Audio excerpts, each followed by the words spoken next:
Taoist heaven crystal is far too polite, but since I've grown rather impatient, how about I start off? An embroidered-robed cultivator said with a smile. He, since fellow Taoist insists, so be it. Taoist heaven crystal smiled and casually withdrew a few steps, inviting the embroidered-robed cultivators to step forward. There were no rules given for the trade, meaning as the cultivators that were present were rather experienced. Since Brother Heaven Crystal agreed, this old man won't refuse. The embroidered-robed cultivator boldly stood up and saluted the cultivators in the room. He lightly slapped the storage pouch at his waist and summoned a palm-sized wooden box into his hand with a flash of red light. The wooden box was refined from a fantastical wood of some sort. Red flames faintly flickered from its dark green body, with two intersecting gold and silver restriction talismans laid over it. This mysterious box attracted the various gazes of those in the room. These experienced cultivators naturally knew that this box was certain to hold a precious item. Seeing this treasure being exchanged at the very start of the trade meet was cause for excitement. The embroidered-robed man swept his eyes past the crowd in a display of pride. He then pointed at the two talismans on the box, and the box opened by itself once the talismans flew off. Suddenly, a glowing red spirit mushroom slowly floated from the box. The spirit mushroom was only a few inches large, but the scorching heat that it emitted and its sparkling exterior revealed it to be a divine object, not to mention the red mists that spiraled around it. As Han Li was dumbstruck from the sight of it, there were already others calling out its name. A black-clothed sighed and muttered, "Scarlet essence mushroom, a 3,000-year-old scarlet essence mushroom. It only grows where lava flows. It cannot ordinarily be spotted, let alone acquired. Fellow Taoist must be truly skilled." It was unknown whether he was envious or impressed by his tone. An uproar was raised among the cultivators. They even began to talk amongst one another. Scarlet essence mushroom.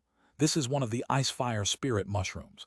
It is clearly worthy of its reputation from the impressive fire spirit chi that it's emitting.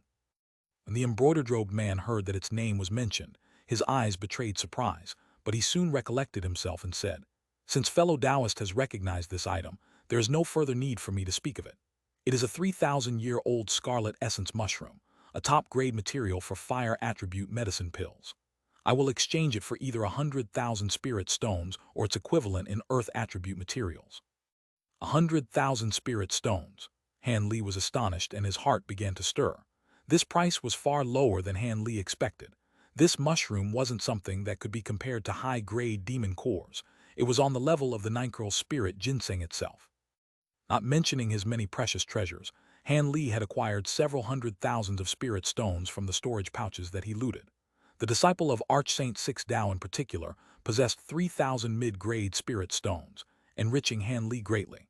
It was a sum that was comparable to the entire wealth of many nascent soul cultivators. Of course, these spirit stones were far inferior in value to spirit tools, magic treasures, and even ancient treasures. After all, there were precious items that couldn't be bought. If he could spend all of his spirit stones on ancient treasures similar to his flower basket and small bell, he would do so without question. Just as Han Li mused about this, other cultivators were also tempted by the item. Several cultivators promptly stepped forward and sent a few voice transmissions to the embroidered-robed cultivators. Afterwards, they took out several items for the cultivator to see. While the others couldn't see these items clearly, the embroidered-robed cultivator bluntly refused them each with a single glance, causing them to resentfully withdraw. "Is there anyone else? This 3,000-year-old scarlet essence mushroom was acquired over 6 years of immense toil, and it is being sold for only 100,000 spirit stones. It definitely isn't expensive. However, I also wish that this item may be exchanged for some suitable earth attribute materials. Even if it is somewhat inferior in comparison, I will still take it. But if there is too much of a difference in value, and you merely wish to take advantage of me, don't bother wasting my time." As if truly wishing to trade with the item in his hand, he grew impatient from seeing that no one was stepping forward. Han Li swept his gaze past the other cultivators and noticed that many wore expression of greed, yet none of them stepped forward. It seemed that they didn't believe the price to be too expensive, but that they didn't have anything suitable to trade for it. Even the child fire dragon wore a face of regret. He cultivated a genuine fire attribute cultivation technique, and it would prove incredibly useful towards him. Seeing that there were no further offers, He helplessly grasped the lid of the wooden box and was about to close it when Han Li sent him a voice transmission. "Don't be so hasty, fellow Taoist. Would you be interested in an Earth attribute demon core?" The embroidered-robed man stopped upon hearing Han Li. With slight surprise, he replied to Han Li through voice transmission. "You have demon cores. However, my scarlet essence mushroom must be exchanged for a grade 7 demon core or several grade 6 demon cores at the very least." Han Li pondered after receiving his reply. He still had a few demon beast cores left over from refining his medicine pills. Since they came from particularly rare demon beasts, he kept them in case they may have other uses, such as now. The spirit mushroom could be further matured through use of his green liquid, unlike his demon cores. As for their prices, it was somewhat hard to say. In the scattered star seas, grade 7 demon cores were extremely precious, but far less valuable than a scarlet essence mushroom. However, this was different in the heavenly south. Not to mention grade 6 demon cores, even grade 5 demon cores were rarely seen items. There were few places in the heavenly south where high-grade demon beasts dwelled. In this case, a grade 7 demon core was a fair trade for a 3,000-year-old scarlet essence mushroom. Having came to decision, Han Li stood up and walked towards the embroidered-robed cultivator. This came as a surprise to the child fire dragon and Luluo, and they looked at him with amazement. Han Li took several steps towards the embroidered-robed cultivator and summoned a jade box with a flip of his hand. He then tossed it to cultivator without saying a single word. The embroidered-robed cultivator calmly caught the box and opened it. After carefully examining it for a long while, his gaze revealed delight. "We've reached a deal." He beckoned to the floating mushroom and sealed it before handing it over to Han Li. At that same moment, he swiftly placed the jade box into his own storage pouch. Han Li nodded his head and placed the wooden box into his own storage pouch before turning to his original position. Luluo and the child fire dragon were both completely astounded, but the two tactfully avoided asking Han Li any questions and simply sent him a few words of congratulations. Han Li accepted their words with a tranquil expression. Nevertheless, Han Li could already feel the many gazes of the seated cultivators examining him once more. Obviously, being able to afford the scarlet essence mushroom had attracted much interest. However, Han Li was unconcerned. With his current abilities, he had no problems escaping from anything short of a late nascent soul cultivator. "Alright, since this fellow Taoist has finished trading, let's have the next fellow Taoist head up." Taoist Heaven Crystal beamingly smiled at a female cultivator sitting nearby the embroidered-robed man and suggested, "How about you?" The green-robed woman gracefully replied, "Of course, I shall be presenting my treasures next." She stood up and slowly said, "I didn't have such a good opportunity to acquire as rare a treasure as the previous fellow Taoist. However, I am proficient in tool refinement techniques and have refined an immortal binding ring that has never been bonded. So long as someone performed the rites to accept a master, one will be able to make full use of its abilities. I don't mean to boast, but while this treasure was created with common materials, its might is quite formidable. It is remarkably effective at both restraining enemies and protecting its user." With a flutter of her sleeve, a fine white ring flew out and began to fluctuate in size and flicker with light. Without speaking any further, she pointed to the ring, and it suddenly trembled before expanding to 3 meters in length. The walls of the ring were as thick as an arm and emitted silver talisman characters, along with an astonishing spiritual chi. Since this ring has yet to recognize a master, I am unable to display its full abilities. Of course, you should all know it comes at quite a price. I intend on trading this immortal binding ring for a bottle of nascent soul-level cultivation pills. If you're interested in giving an offer, I'll be taking a look at them." Although cultivators present each had their own magic treasures, nurturing multiple magic treasures with differing abilities wasn't unheard of. Furthermore, this magic treasure was masterless, so it can be given to disciples. Of course, magic treasures that were created by nascent soul cultivators were far stronger than those created by core formation cultivators. A majority of cultivators also weren't experts in tool refinement, especially so with nascent soul cultivators. Since an expertly refined treasure appeared before them, many grew tempted and wished to trade for them. The woman selected one of the bottles of medicine pills offered to her and smoothly concluded the transaction. Although this immortal binding ring was far less valuable than the scarlet essence mushroom, it was also much easier to trade for. The next cultivator stood up before Taoist Heaven Crystal called out to him, "I am offering Starstill Sand for trade. it can be used for. The trade meeting went smoothly with each nascent soul cultivators taking out their own items, each an undoubtable rarity. They were far beyond what Han Li had previously seen offered at markets, and couldn't be afforded even with the entirety of a common core formation cultivator's wealth. When a cultivator's turn arrived, they naturally took out an item suitable for a cultivator of their rank. But of course, not everyone made a successful trade. There were a few items that were too unfamiliar, along with those that were desirable but had an unfulfillable price. Nevertheless, these nascent soul cultivators were each brimming with experience. There was no possibility of trades with a large disparities in value. The Child Fire Dragon and Lu Luo were both in front of Han Li, and each took out their own items first. The Child Fire Dragon took out a bowl-sized, tricolored flower, an ingredient for pill refinement. Although it couldn't be compared with the Scarlet Essence Mushroom, it was still a rare item. However, since there was no one that possessed the item he was looking for, the poison mark wood, he could only sit back down with disappointment. As for Lu Luo, he ended up with a rather successful transaction. He traded a bottle of something Han Li had never heard of before, spirit herb extract, for a small fire-red sword that hadn't yet recognized a master. It was unknown who he was giving it to, as there was no possibility of refining it for himself given his age. With Lu Luo's successful transaction came Han Li's turn. Because he successfully traded for the embroidered-robed cultivator's Scarlet Essence Mushroom at the beginning, there were many that were particularly focusing their attention on Han Li. Han Li calmly stood up and took out 2 white jade boxes that he had previously prepared. I have grade 6 water attribute demon cores and 2 stalks of 1,000-year-old spirit herbs. I will exchange them for a piece of auric essence, but if I can't, I will trade one of the boxes for the whereabouts of auric essence as well. Once Han Li said this, his hands trembled and azure light flickered. The 2 jade boxes opened at the same time. A red and blue demon core and 2 glistening jade-green spirit herbs were revealed. Auric essence. All cultivators around them revealed an odd expression. While these demon cores and the 1,000-year spirit herbs were precious, there was still a great difference in value in between them. If he were to truly trade for them, it was quite likely he would only be able to pay for only a small iota of it, nowhere near enough. But if it were information on the whereabouts of auric essence, a grade 6 demon core or a stalk of 1,000-year-old spirit herbs was rather generous.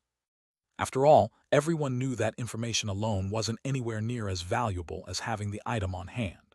Ancient cultivator ruins and areas of value were known by many, but these areas were extremely dangerous to the point where vastly skilled cultivators would find it difficult to escape even with grave injuries. The most notable example of this would be the Devil Fall Valley, at the center of the heavenly South Continent. Legend has it that it was an ancient battlefield from the time of antiquity, where any fantastical restrictions were placed by the devilish cultivators of long past. Perhaps due to the vast damage from the climax of the battle, there were even slim crevices in space itself, destabilizing the entire valley. As a result, the ancient battle had ended in mutual destruction. The spatial tiers and ancient restrictions caused the ancient battlefield to be extremely dangerous. Over the countless years, it was unknown just how many overly confident entered those ruins seeking treasures only to never return. Any treasures these cultivators may have acquired were always left behind in the valley. After nearly 10,000 years of this continued, no other cultivators dared to try their luck, earning Devil Fall Valley the title as deadliest region in the heavenly south. Despite the knowledge of many treasures contained deep within the valley, they would only exist in dreams as none dared to seek their own death. In any case, auric essence wasn't something that was commonly known about. As such, each of the cultivators merely glanced at Han Li without sending him any voice transmissions. When Han Li saw this, he grew somewhat disappointed. In order to hide his wealth, he didn't take out any of his more precious items, preventing him from trading for anything he needed. Nevertheless, he was quite disappointed that nobody knew of any related information, despite the many nascent soul cultivators present. He inwardly sighed and swept his gaze past the group of cultivators. He unconsciously frowned before sitting down with an odd expression flickering from his eyes. The following cultivator immediately took out black tool refinement materials and began to introduce it. Han Li half-heartedly listened to the cultivator and closed his eyes. If Han Li wasn't mistaken, Taoist Heaven Crystal betrayed hesitation from his eyes despite his calm expression. While Taoist Heaven Crystal might not possess any auric essence, it seemed he did have information on where he could get some. Without much thought, Han Li immediately came to a decision. But as one possessing patient temperament, he left the matter alone for now and simply feigned ignorance. He was confident that, with just this clue, he will eventually have an opportunity to acquire the information he needed. A long while later, the last cultivator finished exchanging for the materials they required. Taoist Heaven Crystal then walked to the center of the floor and smiled. "Fellow Taoists, it appears a majority of you had traded for the materials that you required. Even if you didn't, it doesn't matter. Our little gathering is merely a tenth of the nascent soul cultivators that have arrived at the city. There will be more opportunities to come. While I can't say this for anybody else, I may be holding an even larger trade meet. I hope you fellow Taoists will be able to participate in it. But before we come to close, I also have a few items I wish to put up for trade." Once the old Taoist finished speaking, his hands began to sparkle with white light, and he summoned even items from his storage pouch, filling the table. When the other cultivators saw the items in the table, they were left amazed. Once Han Li saw these items, his expression also greatly changed.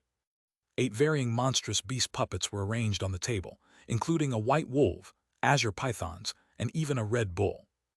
Although these items were entirely still, they contained astonishing spiritual chi equivalent to early core formation cultivators. They were far more powerful than the huge 8 puppets in Han Li's possession, and they weren't recorded in Han Li's puppet sutras either, much to Han Li's bewilderment. Could this person also be a cultivator of the Thousand Bamboo School? But the Thousand Bamboo School shouldn't have any cultivators at nascent soul stage. Could there be another group cultivating their own style of puppets? As Han Li's mind stirred, he couldn't help but gaze at these puppets, hoping to make out any peculiarities. But before he could do so, the fatty from the Harmonious Bond sect smiled and yelped, "Fellow Taoist Heaven Crystal, since when did you start cultivating puppet techniques? Did you plan on abandoning your crystal light arts? If that's the case, you have my wholehearted admiration." Taoist Heaven Crystal grinned. "Brother Ju jests. With my weary body, how could I possibly change my cultivation art? These puppets were merely something I found in some ruins with some other fellow Taoists. As am I embarrassingly short on money as of current, I must use them for trade. Although their might isn't great, they will be particularly effective in certain situations." A cultivator with an elderly appearance twirled the beard in his hand and said, "Oh, I am rather interested in these puppets. It is a good life-saving item to give to my youngest disciple, but what does Taoist Heaven Crystal want for it?" Taoist Heaven Crystal calmly said, "He, this humble Taoist is looking for particularly rare items from the time of antiquity known as soul stones. Each soul stone may be exchanged for a single puppet beast. These puppets were personally refined from cultivators of antiquity. I reckon that there are no other high-grade puppets in the entire world." Soul stone. Upon hearing this unfamiliar name, the cultivators wore doubtful expression. This was something they had never heard of before. Taoist Heaven Crystal wasn't surprised by this. He slapped his storage pouch and summoned a thumb-sized jade green gem into his palm. At first glance, it appeared similar to be wood attribute spirit stone, but once the cultivators swept their spiritual sense past it, they discovered that the spirit stone emitted an unfathomably cold fluctuations, completely different from that of a wood attribute spirit stone. With the gem in his hand, the old Taoist slowly said, "Perhaps there are a few fellow Taoists that possess this item, but hadn't known of its name. I happen to have one in my possession so that you may recognize it." A devil Tao cultivator wrapped in black chi yelped in astonishment. "How odd. It seems similar to ghost energy, but it is far more pure." Taoist Heaven Crystal straightforwardly replied, "I don't know what it is that the stone contains, but it definitely isn't ordinary ghost chi. Else, I wouldn't be willing to exchange a single stone for one of these puppets." "Oh, that's true." The devil Tao cultivator tactfully dropped the subject. When Han Li clearly saw this gem, his expression underneath the mask vastly changed, and his eyes flickered. If he saw correctly, this soul stone was clearly the Umbra beast crystals that he obtained from the Umbra realm. Of course, beast crystals was merely the name used by the natives. Its true name, as the cultivators of antiquity called it, seemed to be soul stones. Han Li pondered. This Taoist Heaven Crystal not only took out those puppets, but he also gathered many soul stones. Both appeared at Heaven Void Hall. It seems this person. The soul stones were clearly rarely seen items. After a long while, only a single cultivator hesitantly took one out and traded it for a single beast puppet. Taoist Heaven Crystal called out several more times, but no one stepped forward. He couldn't help feel somewhat disappointed despite having predicted this. Just as he was about to put away the beast puppets, someone suddenly stood up. The old man's spirits were roused and he glanced at this person with delight. "Fellow Taoist, do you also have soul stones?" Han Li silently flipped his hand, and a green gem appeared in his hand. This gem was the size of a chicken egg, far larger than the thumb-sized gem that the old Taoist took out.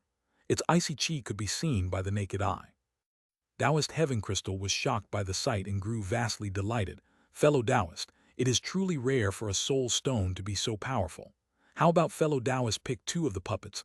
I definitely won't have you suffer loss." Han Li shook his head with a faint smile. Taoist Heaven Crystal wasn't angered in the slightest and amiably asked, "What? Does fellow Taoist think this is too little? How many would you like?" Han Li calmly asked, "How about for all of the puppets?" The old Taoist frowned and gloomily said, "For all 6, doesn't fellow Taoist feel this is too greedy?" Not at all. You should understand this from the soul stone size alone. Moreover to you, such a large soul stone would." Han Li stared at Taoist Heaven Crystal and abruptly stopped his words. When Taoist Heaven Crystal heard this, his expression changed and gave Han Li a deep, appraising stare. After a moment of silence, he said, "All right, such a large soul stone is truly rarely seen. I am in urgent need of this item, so I will exchange all of them." The other cultivators in the room were shocked by what they heard and couldn't help but take a look at the egg-sized gem in Han Li's grasp. A person capable of exchanging for so many rare items as once was certainly someone to take note of. With an entirely calm expression, he handed over the gem with a lowered head and swept his sleeve over the table, instantly taking the puppets into his storage pouch. However, the other cultivators didn't notice that Han Li's lips had moved in the instant he lowered his head. A bewildered expression flickered from Taoist Heaven Crystal's face when he heard of this, and his eyes brightly shined. At that moment, Han Li had already returned to his original position with the puppets in his grasp. Next, Taoist Heaven Crystal announced an end to the trade meet, and the many cultivators began to leave. When Han Li's party left the pavilion, no one spoke until they arrived 2 streets away. The child fire dragon bluntly spoke with an elderly tone, "Fellow Taoists, I will not be able to accompany you. I have another appointment." Luluo smiled and said, "If Brother Lan has matters to attend to, please go. Our residences are near each other. There will plenty of chances to meet again." "Yes, I'll be taking my leave." The child fire dragon bid his farewell without any reservations and walked towards another street. As Han Li gazed at him from a distance, he smiled and said, "Fellow Taoist fire dragon is truly a wonderful person." Because fellow Taoist Lan mistakenly ate a strange plant when he was young, his appearance is generally that of a child. However, he is forthright and outspoken, and is one of our friends from outside the sect. He is also the sole ancient sword sect elder that is friendly with our drifting cloud sect. When Han Li heard this, he frowned and said, "You mean to say the elders of the ancient sword sect don't have a high opinion of the drifting cloud sect?" After taking a glance around, Luluo said, "That's right.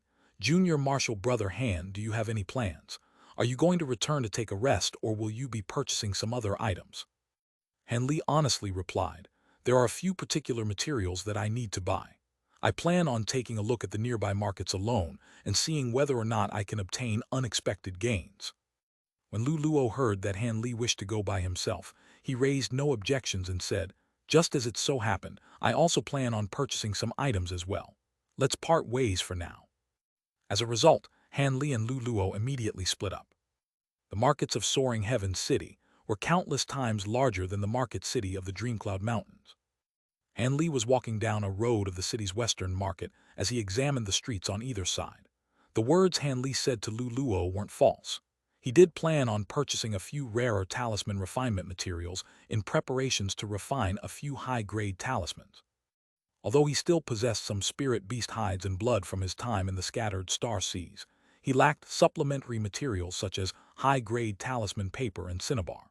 He needed to raise his skills by an entire realm in preparation to refine the spirit subjugation talisman. Although he hadn't carefully researched the spirit subjugation talisman, the bone shard that recorded it mentioned that its might was truly powerful. As something that would be able to use it to save his life during a crucial moment, Han Li wasn't about to easily relinquish it. However, this talisman was far more complicated and difficult than refining ordinary elemental talismans. He had to improve his odds of success by not only improving his talisman refinement abilities, but also acquiring a new talisman brush. His original brush was no longer useful. Unfortunately, while the talisman refinement materials were readily purchasable, a satisfactory brush was hard to come by. He already had encountered 2 stores before that were selling top-grade talisman brushes, but after he examined he could only shake his head and depart. While these talisman brushes could be used to refine ordinary high-grade talismans, they lacked the ability to refine a secret talisman on the level of the spirit subjugation talisman. Talisman brushes were only spirit tools that were used by talisman masters and weren't commonly seen. Most of them were of low or mid-grade quality. If a talisman master lacked the magic power, forcibly using a high-grade talisman brush would only increase their odds of failure. Additionally, talisman masters were often too dedicated to their talisman refinement techniques and didn't spend much time increasing their cultivation, resulting in a vast majority of talisman cultivators being below core formation stage. In the entirety of the Heavenly South, there were only a sparse few core formation stage talisman refinement masters. As for any nascent soul stage, there were no such abnormal characters as far as Han Li was aware of. A majority of cultivators that reached nascent soul stage were specialized talisman refinement masters. Nascent soul cultivators were also diverse in their talisman refinement techniques. Most of them would only be able to refine 1 or 2 types of high-grade talismans for their own use, but because high-grade spirit beast hides and high-grade beast blood was rare, they couldn't be refined in great number. As for the success rate, it was beyond poor as one could imagine. This led to single high-grade talismans, occasionally being worth quite a bit more than a top-grade magic tool. A majority of elemental high-grade talismans actually weren't particularly powerful and were inferior to magic treasures. This often resulted in the abandoned pursuit of 5-element magic techniques once a cultivator achieved core formation. This, however, did not mean that all high-grade magic techniques were useless. To Han Li's knowledge, there were many 5-element magic techniques that were powerful to the extent that even nascent soul cultivators wouldn't dare to directly block them.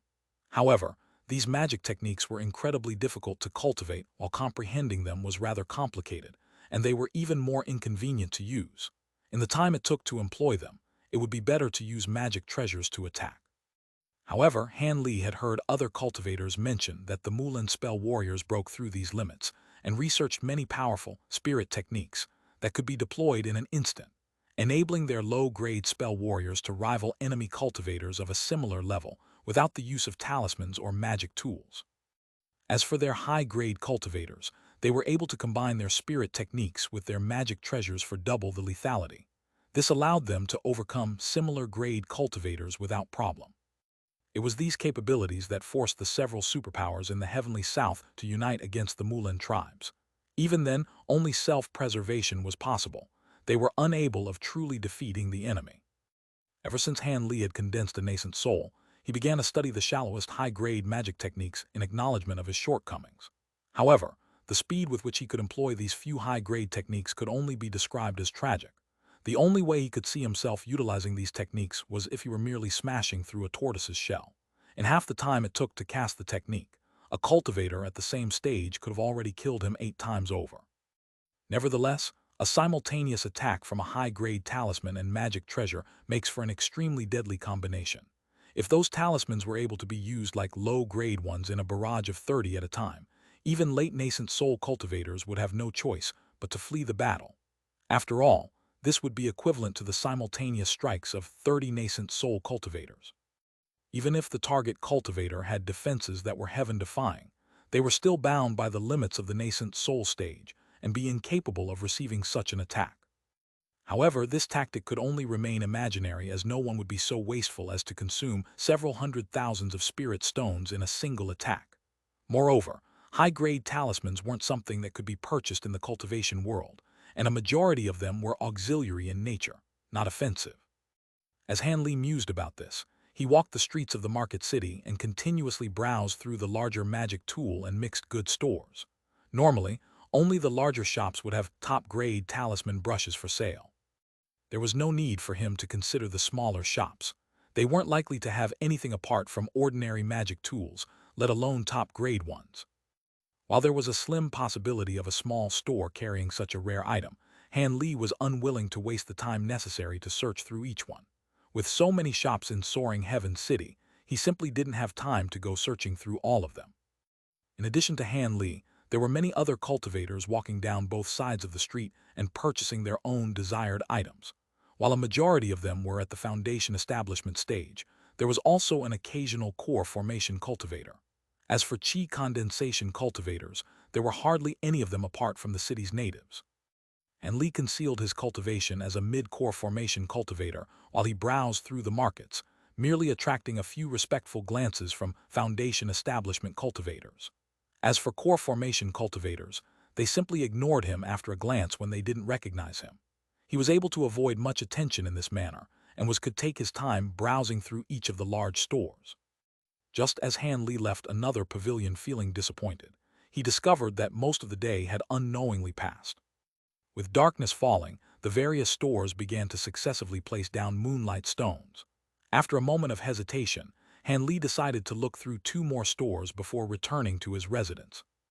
Right after coming to this decision, he heard the sounds of a quarrel not far away from him.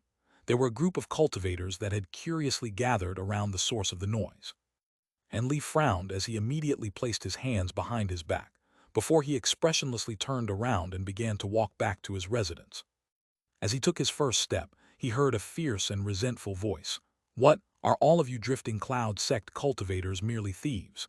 You want to just walk away after ruining my talisman?"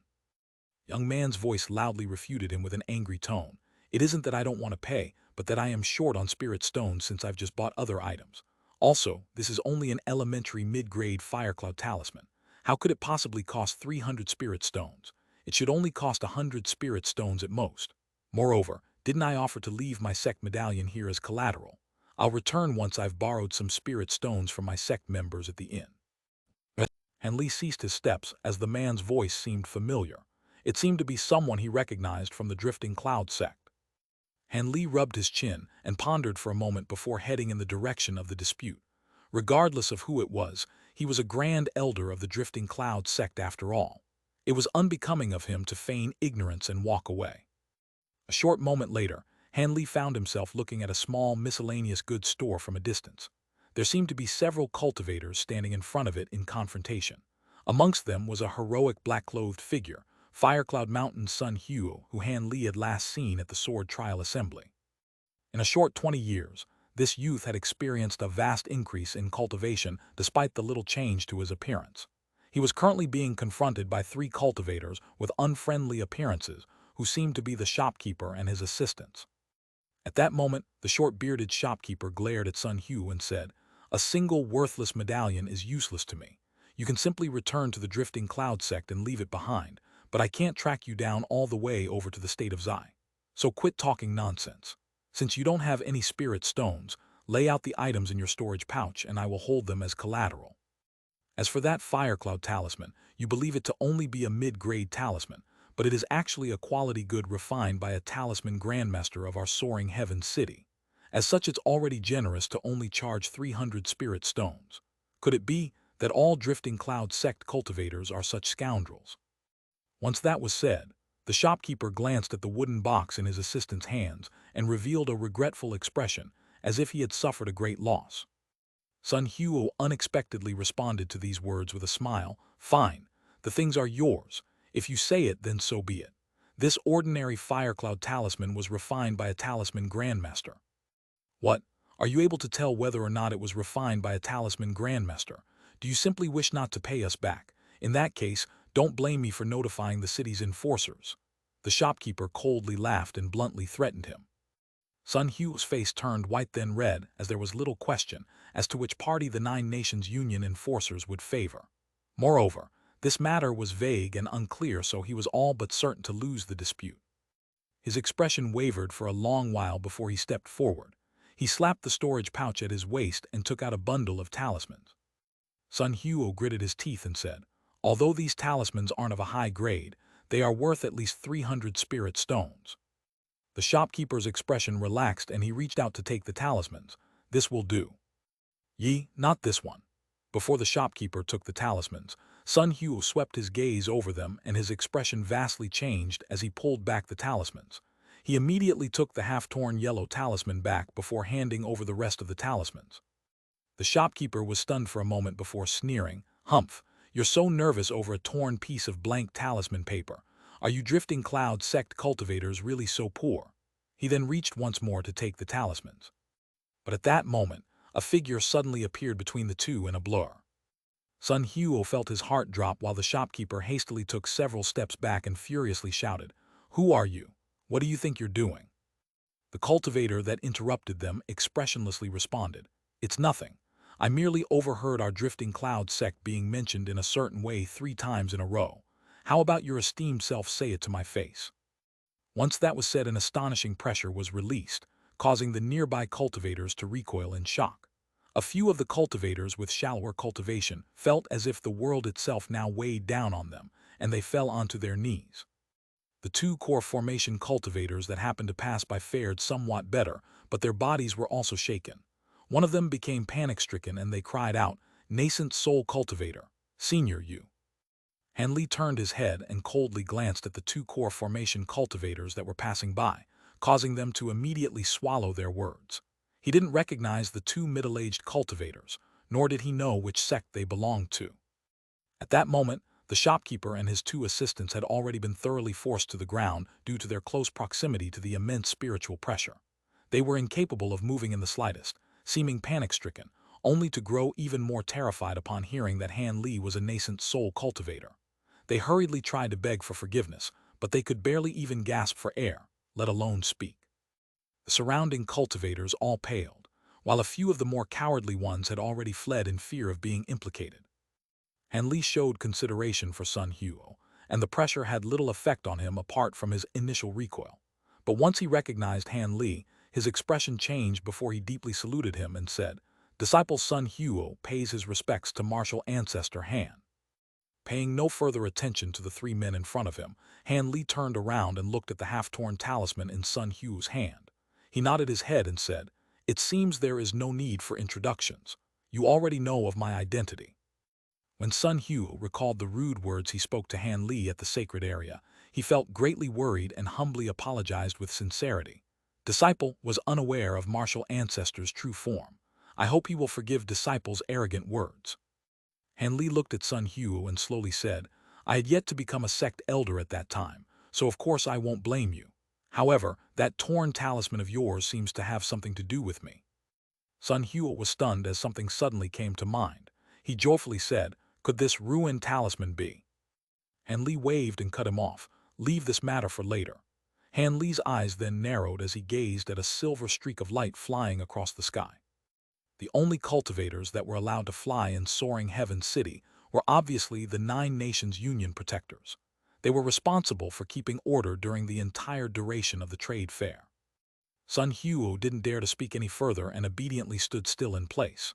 However, his heart was brimming with uncontainable excitement, and his grasp on the talisman paper grew even more careful. At that moment, the streak of light arrived before Han Li to reveal a yellow-haired old man possessing mid-core formation cultivation. A small golden sword was embroidered on his chest, the emblem of an enforcer. The old man could sense Han Li's astonishing pressure from a distance. However, this area laid within his jurisdictions. Even if there was a nascent soul cultivator showing their might, he had no choice but to confront them. Once the old man spotted Han Li motionlessly standing on the road, he saluted him and said, "Junior is an enforcer of Soaring Heaven City, Wu Fei. I am unaware as to why Senior is angry. Might I ask how I can help?" Given the vast disparity in their cultivation, it was only natural for the enforcer to speak respectfully. Hands behind his back, Han Li indifferently said, "It's not much. I was merely walking through the street when I heard this shopkeeper speak a few words about our drifting cloud sect. Therefore, I merely wished for him to repeat what he said." Ah, the shopkeeper certainly spouted nonsense. How dare they offend Senior? You 3, hurry up and apologize. The old man felt an immense headache upon hearing Han Li. When the matter pertained to a sect's reputation, it was hard to say how severe the matter was. As such, he first offered a word of appeasement before rebuking the shopkeeper and his associates. Han Li immediately withdrew his spiritual pressure, allowing the 3 to tremblingly crawl up from the ground. With a bloodless complexion, the shopkeeper immediately said, "Senior, Junior's words were completely mistaken. Junior truly meant no disrespect to your sect. Just now that fellow Taoist had ruined a fire cloud talisman, but Junior will no longer be pursuing any compensation. Junior can only offer his apologies. When Han Li heard this, he frowned and his expression grew gloomy.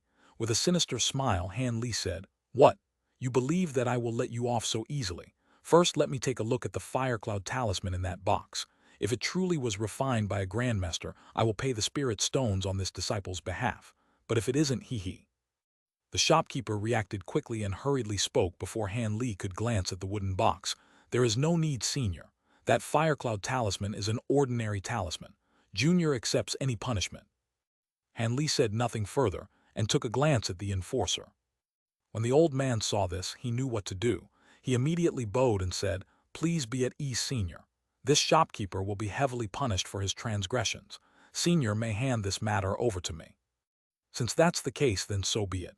I don't have the leisure to handle such a petty affair. Sun Huo, you'll be coming with me." Han Li's body blurred and reappeared at Sun Huo's side. Then, with flashes of blinding yellow light, the two disappeared into the ground. The cultivators nearby yelped in admiration at such a marvelous earth movement technique. They hadn't seen such a thing before.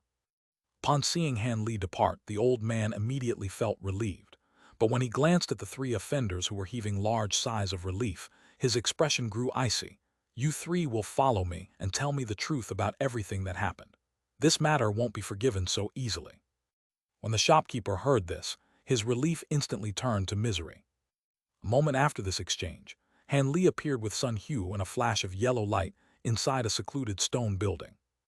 Han Li deeply glanced at Sun Huo and said, "Here will be fine. Let me take a look at that torn piece of talisman paper." "Yes, martial ancestor." Sun Huo presented the torn talisman paper to Han Li without any hesitation. Han Li took the talisman paper and quickly glanced at it before silently taking out the other half. Under Sun Huo's unwavering gaze, Han Li put the two halves together and found that they matched without a single flaw. Sun Huo's deepest fear disappeared without a trace before he deeply saluted Han Li without any hesitation. Sun Huo pays his respect to master. Han Li calmly nodded his head and turned the talisman paper to ash with a flicker of red light. Sun Huo was startled by the sight but immediately calmed down. Han Li found the youth's willpower to be satisfactory. Han Li calmly asked, "It seems you're a descendant of Sun Ergu, but don't go calling me master in such a hurry. First, how about telling me what generation descendant you are?" Sun Huo immediately replied, "I'm a 7th generation descendant of the ancestor. During that year, Sun Ergu pledged that the Sun clan that he raised would hold me as their master, but because of a few peculiar matters, I had to leave the heavenly south. As such, the Sun clan has never truly served me, nor have I offered the Sun clan any protection. Now that a descendant of the Sun clan has successfully entered the cultivation world, that pledge may no longer hold. But since I had some relation to your ancestor, I will give you two choices." Han Li smirked and calmly continued, "The first option is that I directly give you some good cultivation supplies, such as medicine pills and magic tools. From then on, there will be no relation between us. Don't hold any hope that I will show any further consideration towards you. The other choice is that you fulfill the pledge of your ancestor and serve me as my retainer. I would in turn place a restriction on your body to prevent you from betraying me. Also, I will assign you tasks that will be potentially dangerous. However, I will also do my utmost to increase your cultivation and provide you with cultivation guidance. There will be benefits far beyond your imagination, and so long as your aptitude isn't too poor, there may be hope of you achieving core formation." Once this was said, Sun Huo's expression wavered and he appeared to be at a complete loss for a moment. It was clear that this scenario was far from what he had expected. After a long while, Sun Huo's expression grew resolute. "Martial ancestor, I." Han Li abruptly interrupted Sun Huo and said, "There is no need to rush. Give me your answer once the trade fair ends. Consider this an opportunity for you to make certain of your decision. Take this time to make careful deliberations, and you find me at my cave residence once you return to the state of Zai." Sun Huo felt that this was a rather generous proposal after some further thought and hastily agreed, "Disciple will do as you command. Many thanks for your understanding, martial ancestor." "Good, now that that's taken care of I have other matters to attend to. Look after yourself." Han Li nodded with a relaxed expression and disappeared in a flash of yellow light. Sun Huo didn't leave immediately. Instead, he muttered to himself for a long while inside before slowly walking out. By the time Sun Huo was leaving, Han Li had already returned to his residence and raised his head to look at the night sky, while a strange expression slowly surfaced on his face. Sun Ergu was luggage carrier that was roped into serving Han Li, first appeared in chapter 100. In the past, he looked after Crooked Soul while Han Li was at Yellow Maple Valley. In chapter 335, Sun Ergu swore servitude to Han Li in exchange for the protection of his clan. He was given torn talisman paper as an identifier. Yu Paling was currently seated in the first floor of their pavilion when Han Li arrived. When she saw him, she immediately stood up and greeted him with bright eyes and a graceful curtsy. And Li waved his arm and had her stand. "There is no need to wait on me when I'm not around. During the trade fair it will be inconvenient for me to be with you, so you may do as you wish. Keep this on hand. If you encounter something important or dangerous, just pour your spiritual power into it. Not only will it cover you in a spirit barrier, but I will also know your exact location so long as you are within 500 kilometers."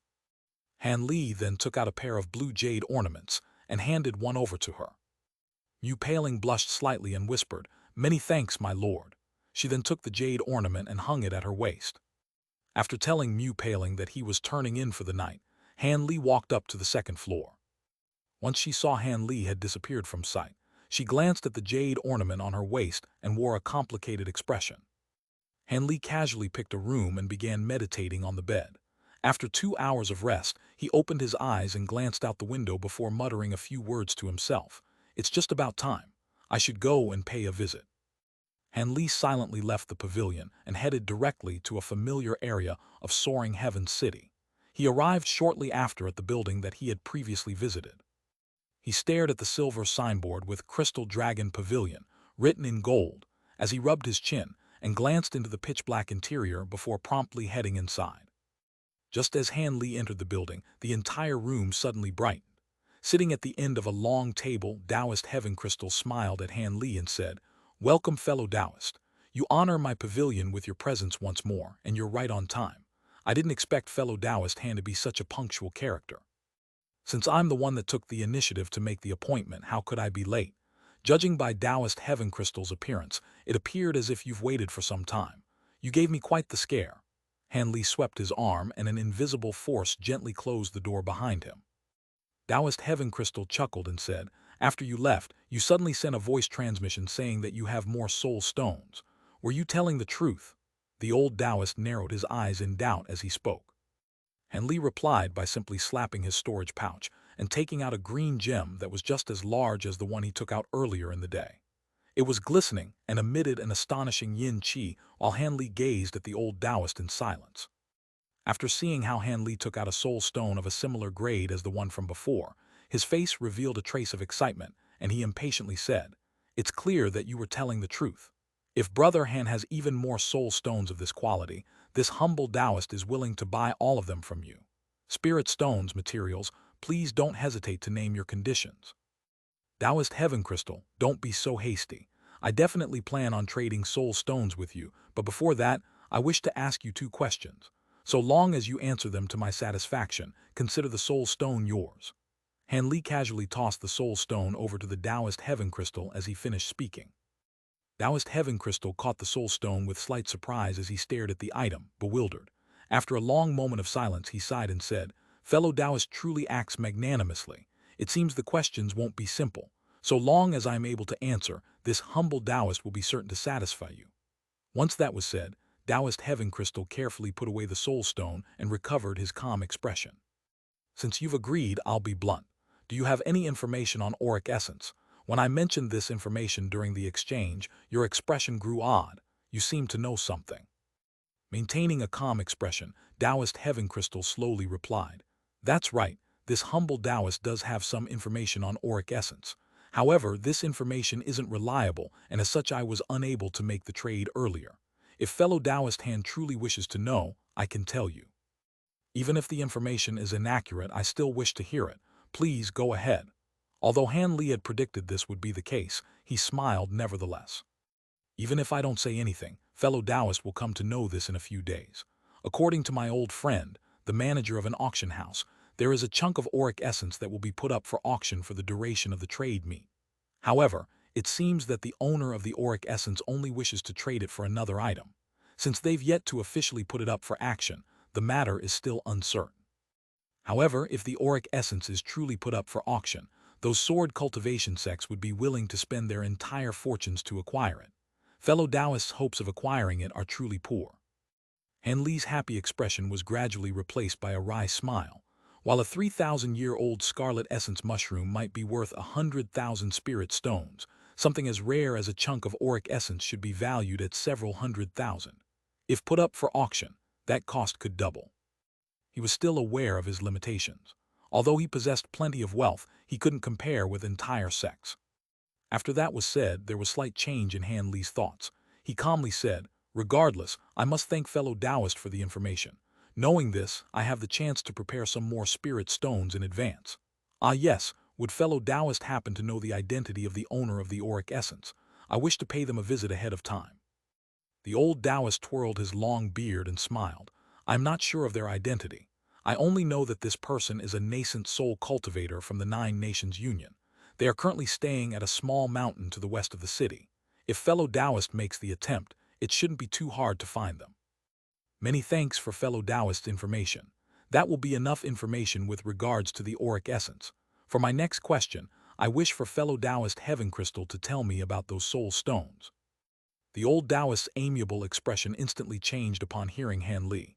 With bright, flickering eyes, he sullenly asked, "Fellow Taoist, what do you mean? This humble Taoist doesn't entirely understand." Han Li unwaveringly gazed at the old Taoist and said, "I won't conceal that I also understand a bit about puppet refinement. Moreover, I found some ancient puppet remains from an ancient cultivator's cave residence, and it was within those remains that I found these soul stones. If I guessed correctly, these soul stones should be crucial for how ancient cultivators refine puppets. From how you are gathering these soul stones, it seems like that you've acquired a method to refine ancient puppets, and you plan on personally refining some particularly powerful ones. Am I correct? If that is the case, could you tell me more about it?"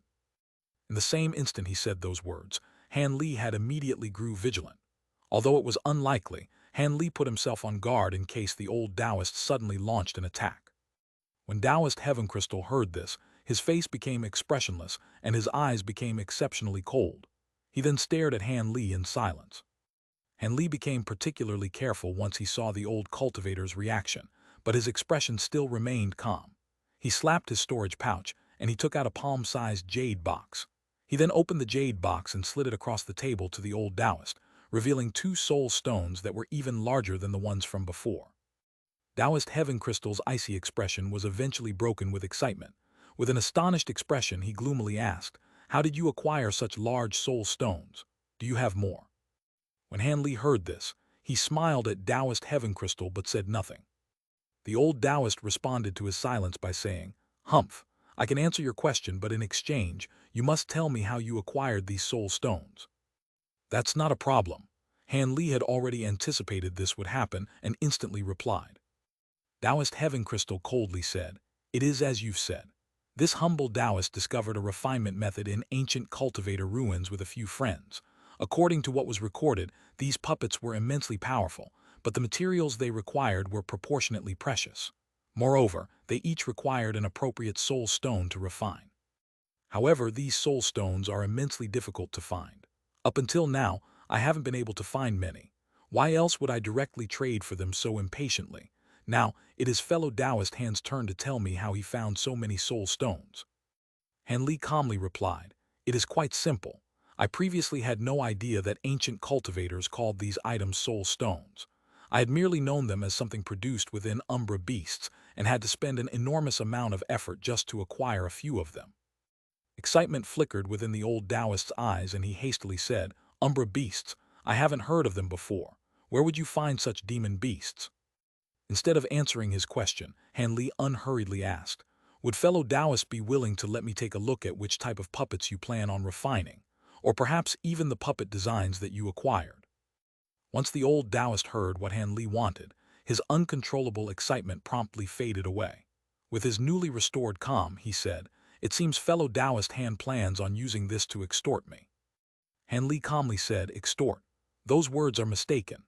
Until now, I've never made any demands of you. Rather, I gifted you with several rare soul stones. If fellow Taoist doesn't feel this arrangement to be profitable, just pretend I never asked the second question, and you can keep those soul stones. Taoist Heaven Crystal's expression relaxed and then began to waver, while Han Li simply stood at the side, without urging him in the slightest. After a long while, the old Taoist coldly said, "If I give you the puppet designs, you will more or less be able to tell whether they are legitimate. But how can I possibly know if you are telling the truth about the Umbra beasts?" And Li unhurriedly responded with a tranquil tone, "To tell the truth, even if fellow Taoist knew where the Umbra beasts are, he would have no method of getting there. Not only is that place deadly beyond belief, but even if one is fortunate enough to enter, there is no way to return. Even I was only barely able to escape alive. Even if you don't believe me, my soul stones are genuine all the same. I'll give a portion of them to you for the puppet refinement designs. Enough so that fellow Taoists definitely won't suffer a loss. Besides, what use are puppet refinement methods without the soul stones required to use them?" Taoist Heaven Crystal frowned and revealed a trace of hesitation. After the old Taoist deliberated on what there was to gain and lose, his expression relaxed before he said, "Fine. I have no interest in mulling over whether the supposed source of your soul stones is real. I will only ask how many soul stones you plan on using to exchange for the puppet refinement designs. If it's too few, I would rather just monopolize them." While Han Li was happy about this outcome, he betrayed none of it in his voice. "I will have to see the value of the ancient puppet designs first. If they are only on the level of the puppets that were traded during the day, then I have no interest in looking at them." The old Taoist wore an odd expression. "Those puppets were only defective goods I found. From what you've said, it seems the more powerful these puppets are, the more soul stones you are willing to pay." Han Li pursed his lips. "That's right. If there are designs to refine a puppet that can match the strike of a nascent soul cultivator, I would be willing to exchange 30 soul stones for it." Taoist Heaven Crystal seriously asked, "Would these soul stones be of the same quality as the ones you've given from the start? Could there truly be designs for ancient puppets on the level of nascent soul cultivators?"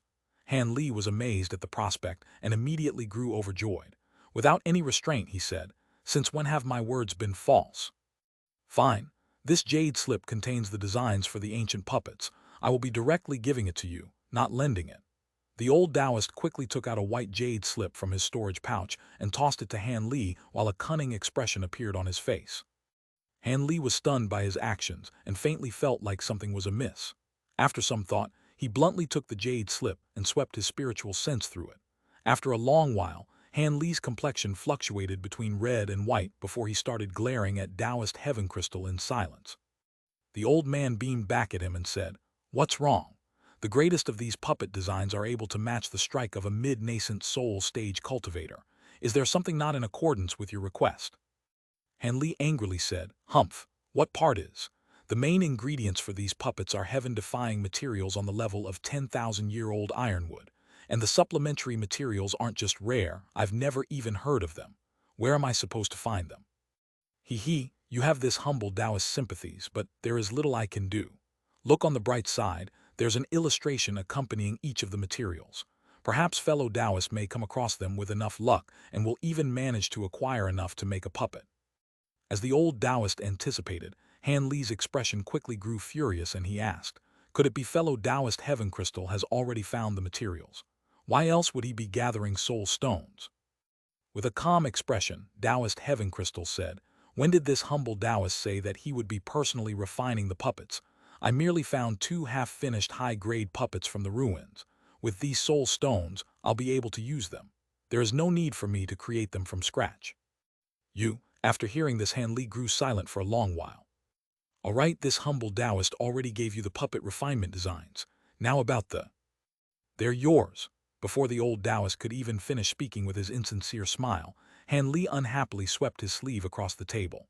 With a flicker of green light, a small pile of soul stones appeared. Taoist Heaven Crystal was overjoyed, but he thought he should say something further out of embarrassment.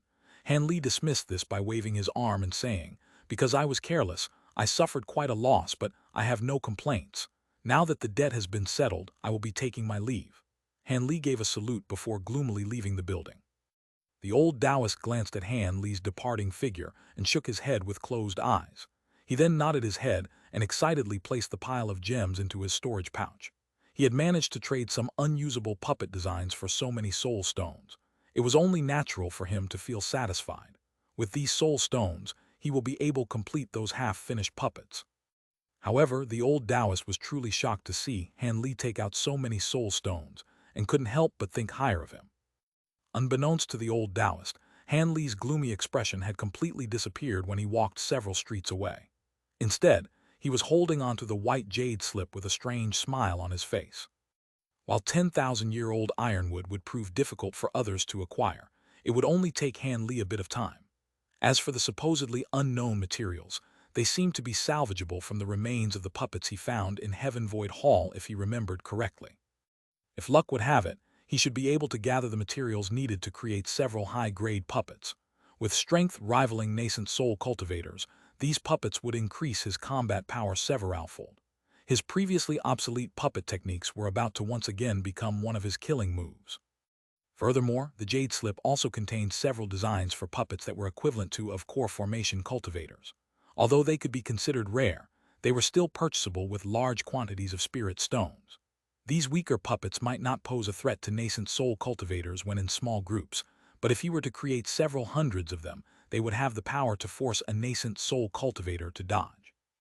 However, these were simply musings. Even the lowest grade puppet designs had a cost equivalent to common magic treasures. Creating several tens of them, not to mention several hundred, was something that Han Li couldn't afford at the moment. Refining several hundred of the 1,000 bamboo schools grade 3 puppets had nearly bankrupted him. Even after selling off most of his demon beast materials at the time, he was still barely able to afford them. The cost of the nascent soul level puppets paled even more in comparison. Han Li wryly smiled at the thought and gained his bearings before heading towards the city's west gate. Although the day was already late, it made no difference to him whether or not the sun was shining. As such, he decided that it was still a good time to seek out the owner of the auric essence. With the official start of the trade fair, cultivators from various regions of the heavenly South Continent now crowded the city. On the start of the second day, auction houses began to start accepting bids on various valuables. The rare goods that were displayed attracted the eyes of many wealthy cultivators. A middle-aged cultivator standing at the very front of the hall wore a wide smile on his face and said, "The chunk of auric essence is sold to this fellow Taoist for 760,000 spirit stones." There was an emerald tray sitting on top of a red wood table, which had a walnut-sized piece of faint gold ore that appeared entirely unremarkable.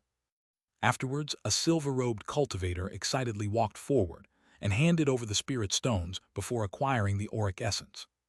Sitting in the audience, Han Li simply sighed before taking his leave from the auction hall. Although the following items that were to be auctioned were even more precious, he had little desire for them. On that night, he was able to easily find the owner of the auric essence with his spiritual sense. However, the owner would only exchange it for a grade 7 demon beast egg or a legendary treasure refinement material named Divine Unity Paste. Possessing neither, Han Li could only depart in disappointment. But from what was said, Han Li realized that he only possessed enough auric essence to temper 7 of his swords. But despite this, Han Li had still participated in the auction for the auric essence. But once the price exceeded 500,000 spirit stones, Han Li had completely given up. It seemed it would still be quite a while before he could complete the aureate sword formation.